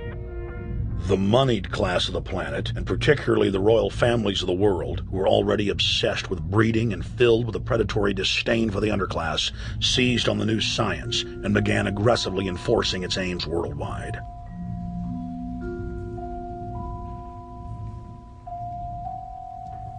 Biometrics appears to be a new science, but it was actually developed by Galton back in the 1870s as a way to track racial traits and genetic histories, and as a way to decide who would be licensed to breed.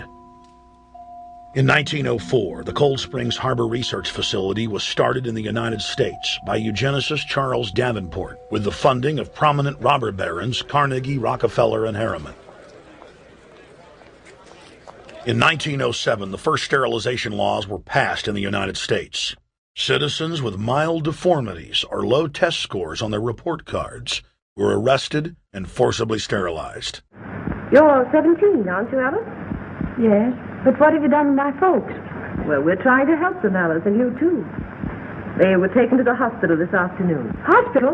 Wasn't none of them sick this morning? We thought it necessary to present your family's case to the State Medical Commission. After an examination, they decided there was but one important action to take: to have your entire family sterilized. Why, what's that? I don't know what you're talking about.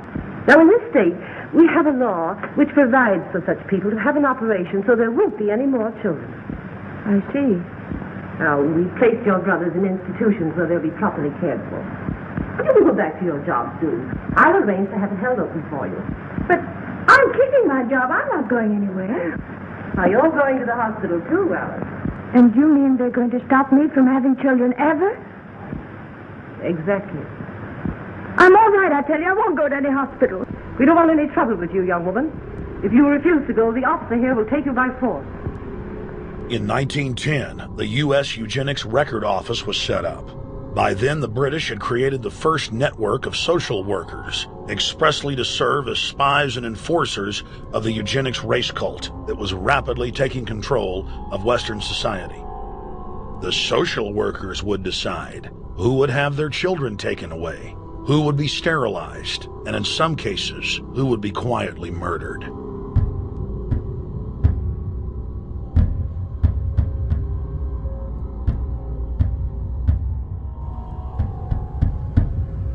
In 1911, the Rockefeller family exports eugenics to Germany by bankrolling the Kaiser Wilhelm Institute, which later would form a central pillar in the Third Reich. At the 1912 International Eugenics Conference in London, eugenics becomes an international craze and gains superstar status. The futurist and best-selling sci-fi author H.G. Wells had studied biology under top eugenicists and was spreading the new faith worldwide. In 1916, H.G. Wells' lover, Margaret Sanger, starts her promotion of eugenics in the United States. In 1923, Sanger receives massive funding from the Rockefeller family. Sanger wrote to fellow eugenicist Clarence J. Gamble that black leaders would need to be recruited to act as frontmen in sterilization programs directed against black communities. In 1924, Hitler pens Mein Kampf, or My Struggle, and credits U.S. eugenicists as his inspiration. Hitler even wrote a fan letter to American eugenicist and conservationist Madison Grant, calling his race-based book, The Passing of the Great Race, his Bible. Hitler developed the plan for mass extermination of the Jews and what he called other sub-races, as well as the handicapped, from Grant. By 1927, eugenics hit the mainstream. The so-called science was aggressively pushed through contests at schools, churches, and at state fairs. Churches competed in contests with big cash prizes to see who could best implement eugenics into their sermons. Major denominations then tell Americans that Jesus is for eugenics. That same year in the United States, more than 25 states passed forced sterilization laws, and the Supreme Court ruled in favor of brutal sterilization policies. When Hitler came to power in 1933, one of his first acts was to pass national eugenics laws, modeled after laws in the United States.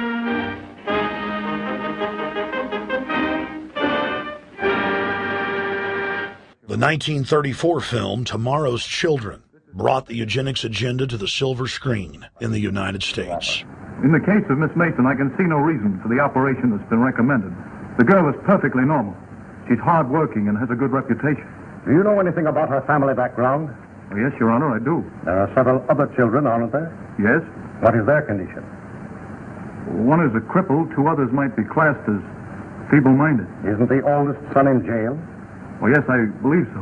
And knowing all that, you still contend that this girl should be allowed to bring more people like that into the world? She's sound, Your Honor. She's not anything like the rest. Surely she should be given a chance to work out her own salvation. I can't agree with you, Doctor. Suppose she is normal. The chances are that her children will inherit the family taint. Isn't that possible? But, Your Honor, I'm sorry, Doctor. 3 generations of unfit are enough. Petition not allowed. By 1936, Germany had become the world leader in eugenics for taking effective actions to sterilize and euthanize hundreds of thousands of victims. The big 3 of American eugenics, Davenport, Laughlin, and Goethe, were dispatched by the Rockefellers to Germany, where they advised the Nazis on the fine-tuning of their extermination system. With the strong support of the U.S. and England, Germany had gone over the edge, and tens of millions would pay with their lives. At the end of the war, the Allies protected from prosecution the very Nazi scientist that had tortured thousands of people to death. The Nazi brand of eugenics had embarrassed the elites, but they had no intention of stopping their plans.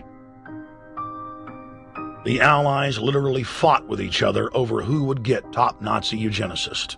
It didn't matter if the SS doctors had tortured tens of thousands to death. They were free to go.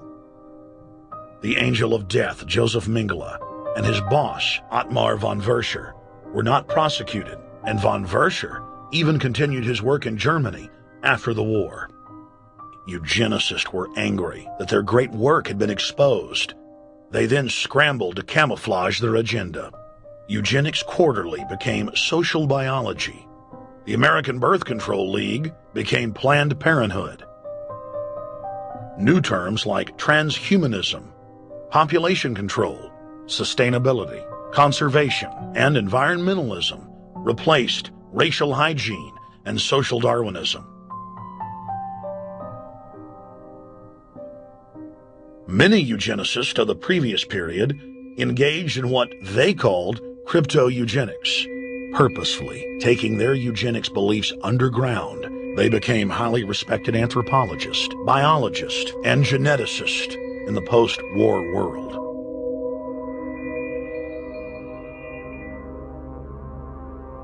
The Allies then smuggled thousands of Nazi scientists out of Germany and placed them in key scientific positions, ranging from bioweapons to rocketry throughout the military-industrial complex. The founder of IBM was a devout follower of Hitler. Thomas J. Watson had supplied his punch card computers and IBM technicians to the Nazis for use in the death camps. Tattoos on camp victims were IBM human identification numbers, which fed into the computers. IBM had used similar punch card systems as early as 1928 in a Jamaican race mixing study. The first real computers were literally invented by a eugenicist for eugenics. UN chieftain and unrepentant eugenicist Julian Huxley argued that since the leaders of eugenics had founded the environmental and conservation movements, that they should be used as vehicles in the formation of a world government. Just as H.G. Wells had envisioned, this government would be controlled by a scientific dictatorship and would be guided by the principles of eugenics. Huxley created the World Wildlife Fund with Bilderberg founder and former SS officer Prince Bernhard of the Netherlands and Prince Philip of England. In the event that I am reincarnated, I would like to return as a deadly virus in order to contribute something to solve overpopulation. Prince Philip, reported by Deutsche Presse-Agentur, DPA, August 1988. Aldous Huxley, author of Brave New World and brother of Julian Huxley, gave a speech at Berkeley in 1962, shortly before his death. He admitted that his best-selling book, Brave New World, written in 1932, was based not on fiction, but on what the elite were actually planning to implement. And here I would like briefly to compare the parable of Brave New World with another parable which was put forth more recently in George Orwell's book 1984. I'm inclined to think that the scientific dictatorships of the future, and I think there are going to be scientific dictatorships in many parts of the world, will be probably a good deal nearer to the Brave New World pattern than to the 1984 pattern. They will be a good deal nearer, not because of any humanitarian qualms in the scientific dictators, but simply because the Brave New World pattern is probably a good deal more efficient than the other. That if you can get people to consent to the state of affairs in which they are living, the state of servitude, the state of being, well, it seems to me that the nature of the ultimate revolution with which we are now faced is precisely this, that we are in process of developing a whole series of techniques which will enable the controlling oligarchy, who have always existed and presumably always will exist, to get people actually to love their servitude. People can be made to enjoy a state of affairs which, by any decent standard, they ought not to enjoy. And these methods, I think, are a real refinement on the older methods of terror, because they combine methods of terror with methods of acceptance. But then there are various other methods which one can think of. There is, for example, the pharmacological method. This was one of the things I talked about in Brave New World. And the result would be that I mean, you can imagine a euphoric which would make people thoroughly happy even in the most abominable circumstances. I mean, these things are possible.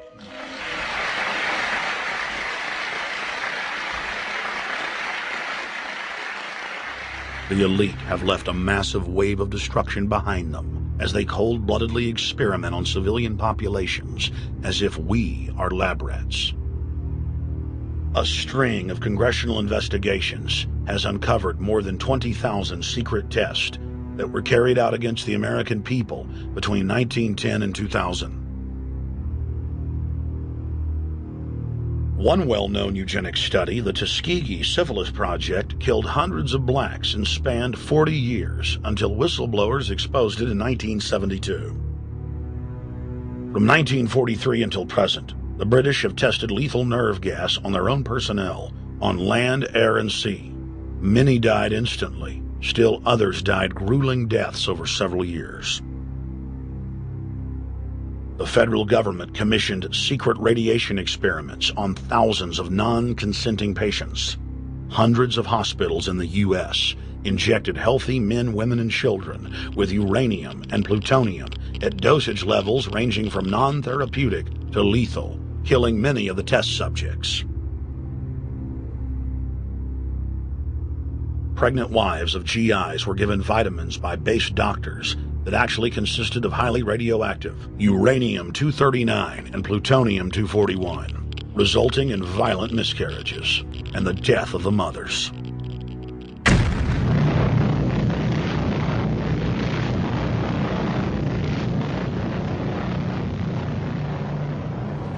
Soldiers, sailors, and Marines were used as guinea pigs in hundreds of atomic and hydrogen bomb tests.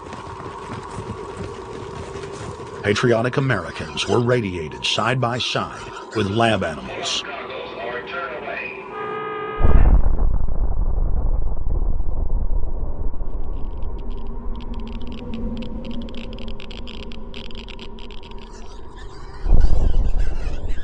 Pilots were forced to repeatedly fly through mushroom clouds of DNA-destroying radiation.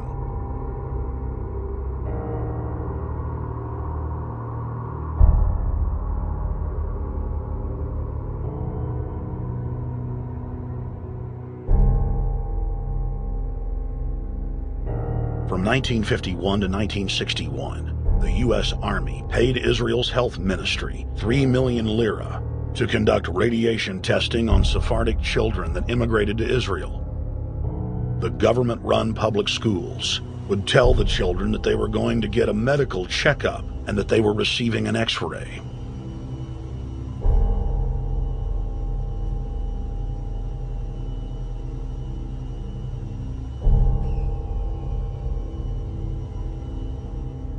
The Pentagon had already radiated more than 4,000 institutionalized children in the United States, many of which had died.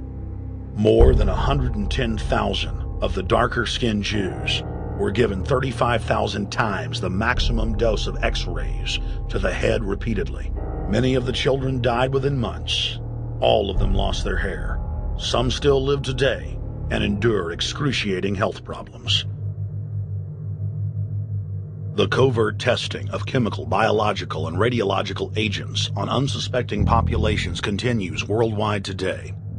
From 1940 to 1979, the vast majority of the British population was sprayed by aircraft more than 2,000 times with deadly chemicals and microorganisms without ever being told. In 1968, the Pentagon tested a deadly bioweapon on New York subways and placed personnel in local hospitals to monitor the effects. Aggressive sterilization of men and women continued in many states until the mid-1980s. The United States and England are currently testing pesticides and highly toxic experimental drugs on tens of thousands of healthy foster children, many of which die as a result of the experiments. Prisons across the nation have forced inmates to participate in grisly experiments, ranging from pesticide studies to having tablets of dioxin sewn into their backs. Gradually, by selective breeding, the congenital differences between rulers and ruled will increase until they become almost different species. a revolt of the plebs would become as unthinkable as an organized insurrection of sheep against the practice of eating mutton. Bertrand Russell. H.G. Wells, Aldous Huxley, Bertrand Russell, and hundreds of other eugenicists constantly bragged about how the establishment believed themselves to be a separate, more advanced species than the common man. Top eugenicists were bold enough to admit that their real goal was not improving the heredity of the commoner, but to further dumb them down so that they could be more manageable. Nobel Prize winner Russell wrote at length about how vaccinations filled with mercury and other brain-damaging compounds would induce partial chemical lobotomies and develop a servile zombie population. Diet, injections, and injunctions will combine from a very early age to produce the sort of character and the sort of beliefs that the authorities consider desirable, and any serious criticism of the powers that be will become psychologically impossible. Bertrand Russell. Over 100 years ago, eugenicist social planners said that they'd use mind-altering drugs to control the population. By 2007, more than 20% of the U.S. population were on some type of prescription antidepressant.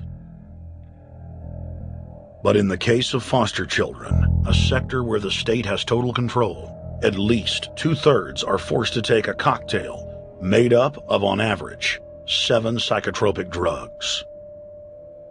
Chairman of the Texas Society of Psychiatric Physicians, Joe Burkett, testified before the State House Select Committee hearing on psychotropic drugs in foster care and shocked the public when he said that 2/3 of foster children in Texas had been placed on psychiatric drugs because they were very, very sick from a bad gene pool. A lot of these kids come from bad gene pools. They don't have stable parents making good decisions. Besides the gene pools, they've then been traumatized by abuse, neglect, and problems, and then they've been traumatized by separation, and all those things predispose to mental illness. The Western world is now implementing eugenics pre-crime policies. Fetuses are now being pre-screened according to family histories of crime. From Portland, Oregon to London, England, Child Protective Services are enrolling newborn children into criminal databases at birth and forcing them to attend probation hearings at age 2. The overlords of scientific dictatorship are ruthlessly prosecuting a war on our most defenseless. In December of 1974, the U.S. government made third world population reduction a central national security issue. The operation plan, titled National Security Study Memorandum 200, was simply a regurgitation of the British Commission on Population created by King George VI of England in 1944, which openly stated that populous third world nations posed a threat to the international elite's monopoly of global power. The Kissinger-authored U.S. plan targeted 13 key countries where massive population reduction was called for. Kissinger recommended that IMF and World Bank loans be given on condition that nations initiate aggressive population control programs, such as sterilization. Kissinger also recommended that food be used as a weapon, and that instigating wars was also a helpful tool in reducing population. In 1972, the Nixon White House also implemented a eugenics policy which was directed by George Herbert Walker Bush, then United States Ambassador to the United Nations. Bush advised China on the formulation of their one-child policy and directed the federal government to forcibly sterilize more than 40% of Native American women on reservations. The Bilderberg-dominated Club of Rome advocated environmentalism as the best front to implement population reduction. Western populations would accept serfdom if it was packaged as saving the earth.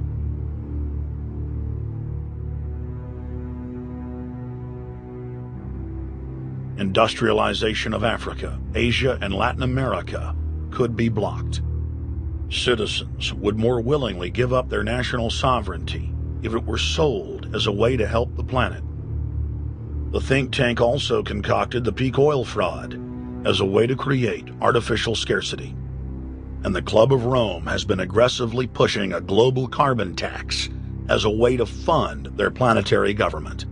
In the draft copy of the United Nations Global Biodiversity Assessment, it states very clearly that we must reduce the human population from its current level of about 6 billion people down to about 1 billion people. In the 1970s, South Africa developed race-specific bioweapons to target blacks and Asians, and then subsequently sold the technology to Israel in the mid-1980s.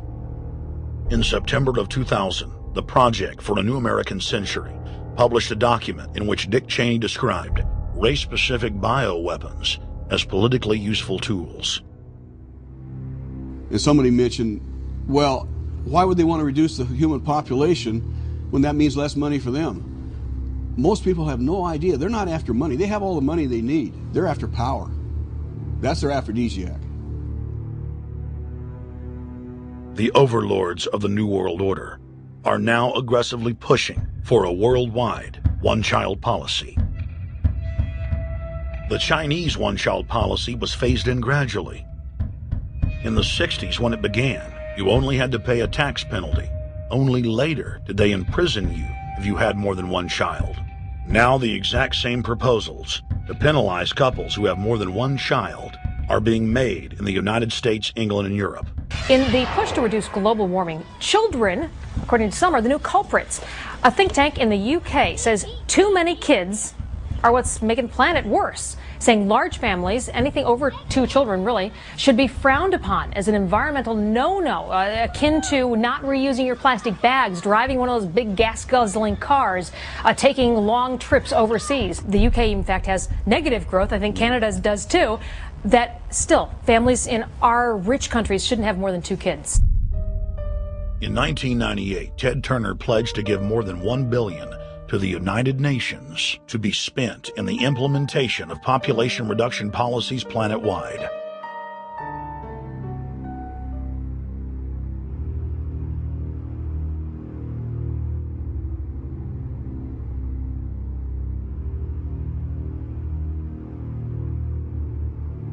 In 1999, the Bill and Melinda Gates Foundation gave $2.2 billion to Planned Parenthood, the United Nations Population Fund, and other population reduction groups. By 2007, the Gates had given more than $30 billion, almost exclusively to population control groups. The controlled corporate press cynically reported that the Gates were giving the money to help third world children. Bill and Melinda Gates were dethroned as the world's most generous philanthropists when their friend and fellow population reduction enthusiast, Warren Buffett, gave $37 billion to fund an army of population control groups. And I actually think the world will be much better when there's only 10 or 20% of us left. Dr. Eric Pianka. Prominent University of Texas biologist Dr. Eric Pianka, while receiving an award from the Texas Academy of Science, said that the worldwide AIDS pandemic was, quote, no good, it's too slow, and went on to laud the virtues of Ebola because it would kill 90% of the world population quickly. When his statements erupted into a national controversy, his graduate students defended him, stating that Pianka was too conservative and that all humans should be killed. But most frightening was the fact that in a crowd of over 1,000 prominent scientists, local newspapers reported that 95% of those in attendance gave Pianka sustained standing ovations every time he extolled the virtues of mass-culling microbes and man's destruction.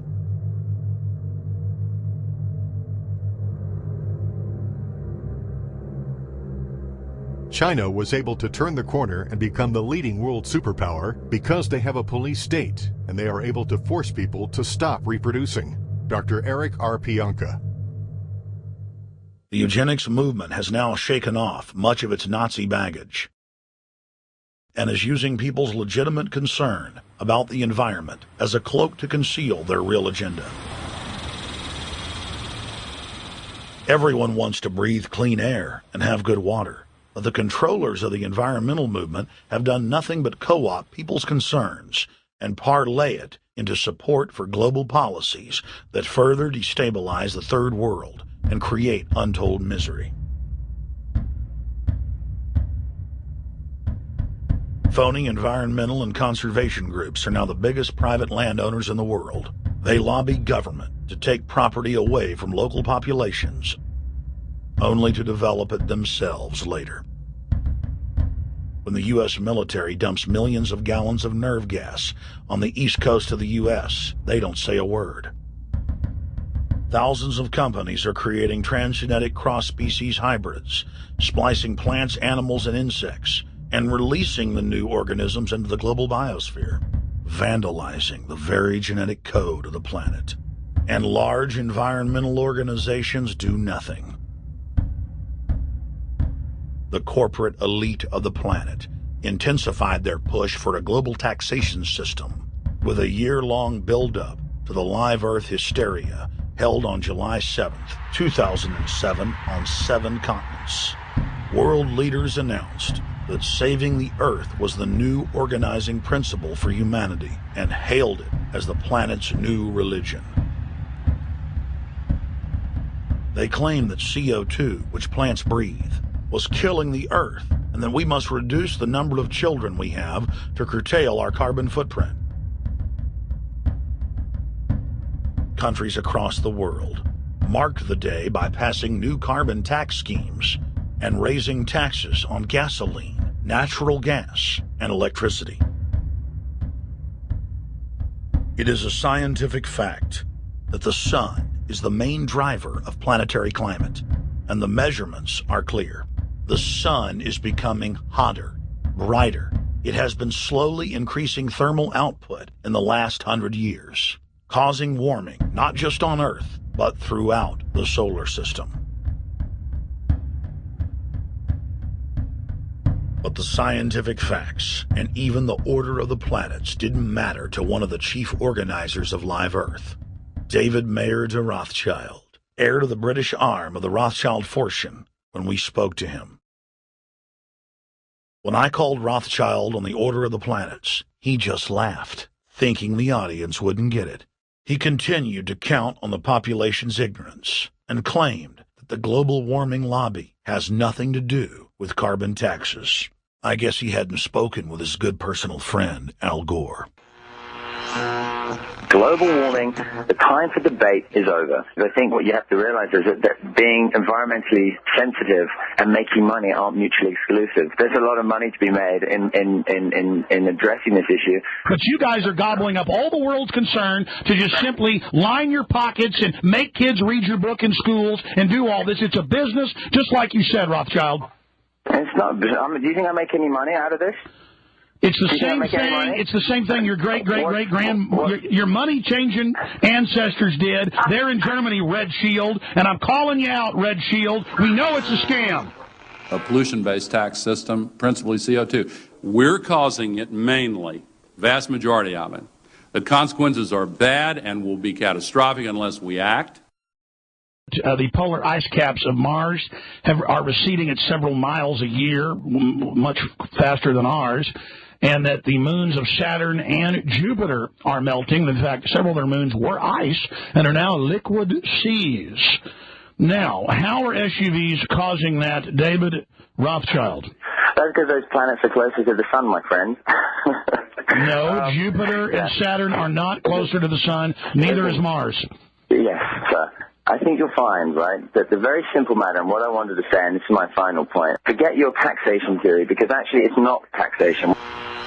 Put a price on the carbon. A tax is the best way. Cap and trade can also do it. If there were a carbon-based tax, would there be a need for an economy-wide cap and trade system? They are not either or. We can do both. I am in favor of both.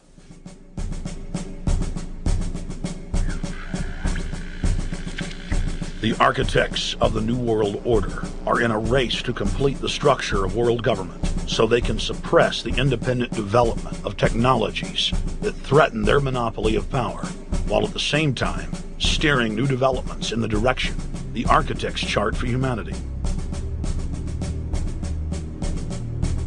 The technocrats call their governing system the final revolution because in the past, empires were enforced militarily. Now enforcement is primarily psychological and economic, and society itself is a construct of the elite who operate outside the controlled paradigm and control the civilization within, just as a child maintains the environment of a fish tank. We are like lab rats, living out our entire existence, never questioning the confines of the cage or the scientists who experiment on us. New World Order engineers have hijacked human destiny. Its controllers have closely studied human behavior for more than 100 years and are now steering us with expert control, using our primitive drives and desires as levers. They have developed their mind control systems to the point of being able to control the average unconscious person like a car.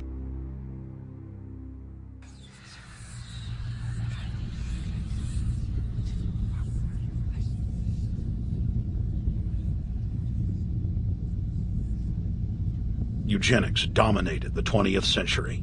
Its ruthless spirit has now metastasized into the fields of genetics, nanotech, and robotics. But that's not surprising. From their inception, all three disciplines have been dominated by eugenicists.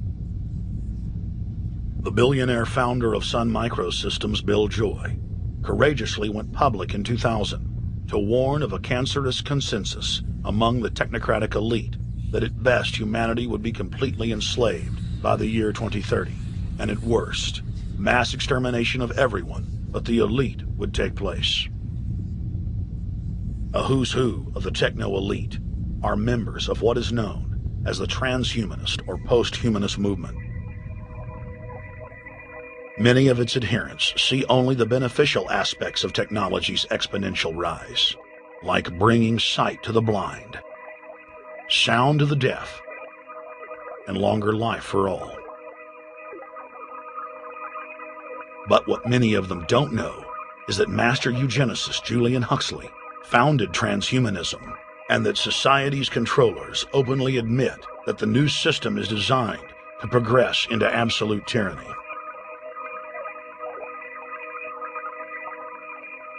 Leading transhumanist Ray Kurzweil boasts that technological advancements will allow those that can afford it to live forever, but admits that most won't be able to keep up with the new master race.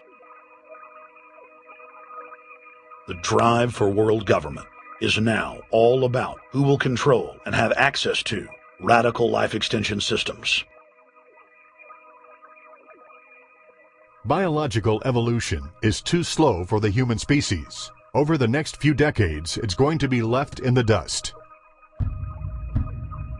Transhumanists believe that they will attain the fountain of youth by merging with technology. Now, it may be within their reach. Decades ago, transhumanists said that if you did not accept augmentation or enhancements, you would no longer be able to get jobs. And now it's happening today. The elite who occupy the commanding heights of digital reality are suicidal nihilists. Suicidal nihilists know that there is no longer any substantive purpose to their willing, but they would always prefer to go on willing than not to act at all. They can very happily ally themselves with the notion of nuclear holocaust or perfect exterminism. Technology has become so powerful in its capacity for destruction that free humanity cannot afford to let psychopathic technocrats with delusions of grandeur repeat the mistakes of their forebears, because it is highly probable that this time they may destroy everything, including themselves in their mad rush for godhood.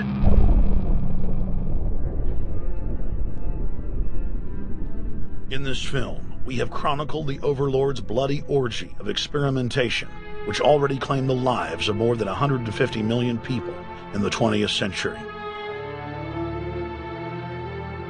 And now, they are promising to deliver an invincible tyranny that will dwarf their past exploits. In the days of World War II, there were sovereign nations and armies to stand against Hitler's final solution. Once world government is in place, no one will be able to stop the New World Order's plans for global population reduction. For those immune to psychological programming, hundreds of FEMA camps have already been built throughout the United States. In their quest for population reduction, no method is off the table. These dark builders intend to release a string of man-made bioweapons plagues, each one worse than the last, while at the same time expanding the police state to enforce an orderly extermination of the population, all in the name of fighting invisible terrorists. And the Georgia Guidestones stand today as a cold testament to the elite's sacred mission. To have a two-class system where the underclass are forced to live as slaves in tiny enclosed cities, while the elite enjoy the land of the earth, evolve into superhumans with the aid of advanced implantable technologies, live eternal lives, and travel throughout the cosmos. This is the promise given to the inner members of the New World Order and the agenda of the Bilderberg Group.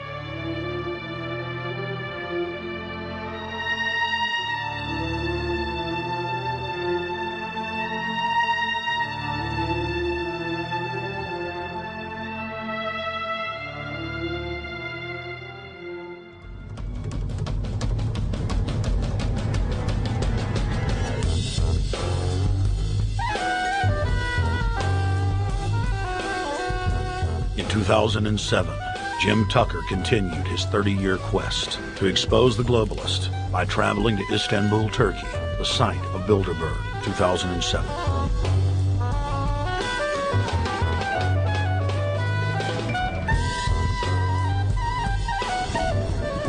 Jim Tucker, thank you for coming on, my friend. It's always fun.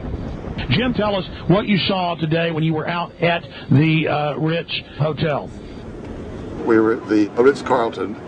It looked like a typical Bilderberg scenario. They had the armed guards all around the place. They had platoons of cops in formation waiting for the disbursement. They also had cops all the way around the building, and they had all those high-tech things where every member can hear whatever's spoken in any language, instantly translate into his own language so they can keep up with it.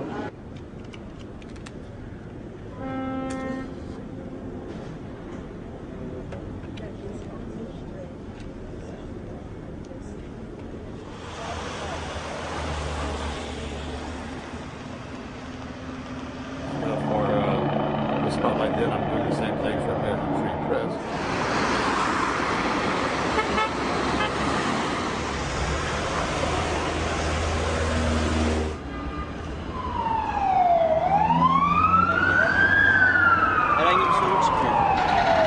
Is the hotel open? Çünkü İngilizce bilen var mı? Ben bilmediğim için. Let's just ask him directly.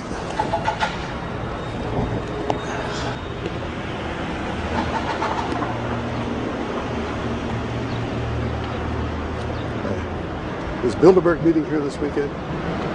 You can go this way. We had my two personal cops following me today. I was not aware of it because my nose is always sticking to the camera. My jaws are always flapping. But the TV crew said those guys are going to follow you.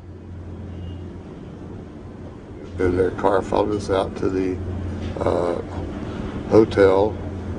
Then they identified the two cops in plain clothes, not business suits, but sport shirts and so forth. Yeah. That's the car that's been on our ass? Yeah. I want to photograph him? Yeah. You are, aren't you? Well, they're very likely Bilderberg boys.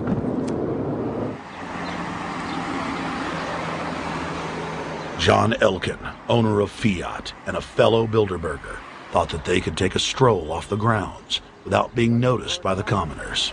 I was thinking about that.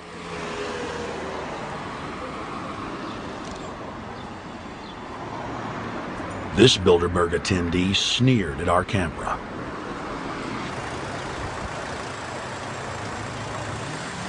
This carload of kingpins gave the media a murderous look and seemed shocked that they would dare point a camera in their direction.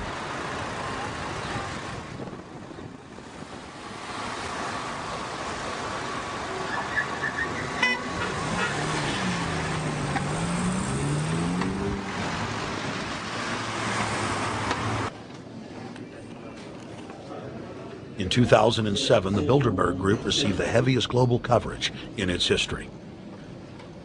Jim Tucker witnessed press conferences attended by hundreds of members of the media and a new generation of info warriors, like reporter Paul Dornanu of Romania, are tracking the elite, no matter where they hide.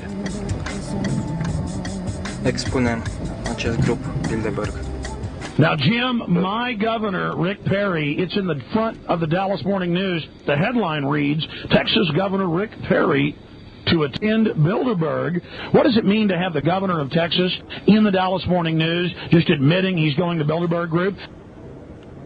It means he's a potential president, even as the obscure governor of Arkansas, Bill Clinton, lost his virginity at the Bilderberg meeting in Baden-Baden, Germany in 1991, and he's elected president the following year. Now, if he goes nowhere in a run for the White House in the years ahead, they'll drop him like an old shoe. They do that often, but officially, Bilderberg considers Governor Rick Perry a potential president of the United States. Yes, it's a violation of the Logan Act, for which Bill Clinton's White House was fined $300,000, which means the taxpayers paid it. When Perry returned to Texas from Istanbul, we were determined to hold him accountable for his treasonous actions.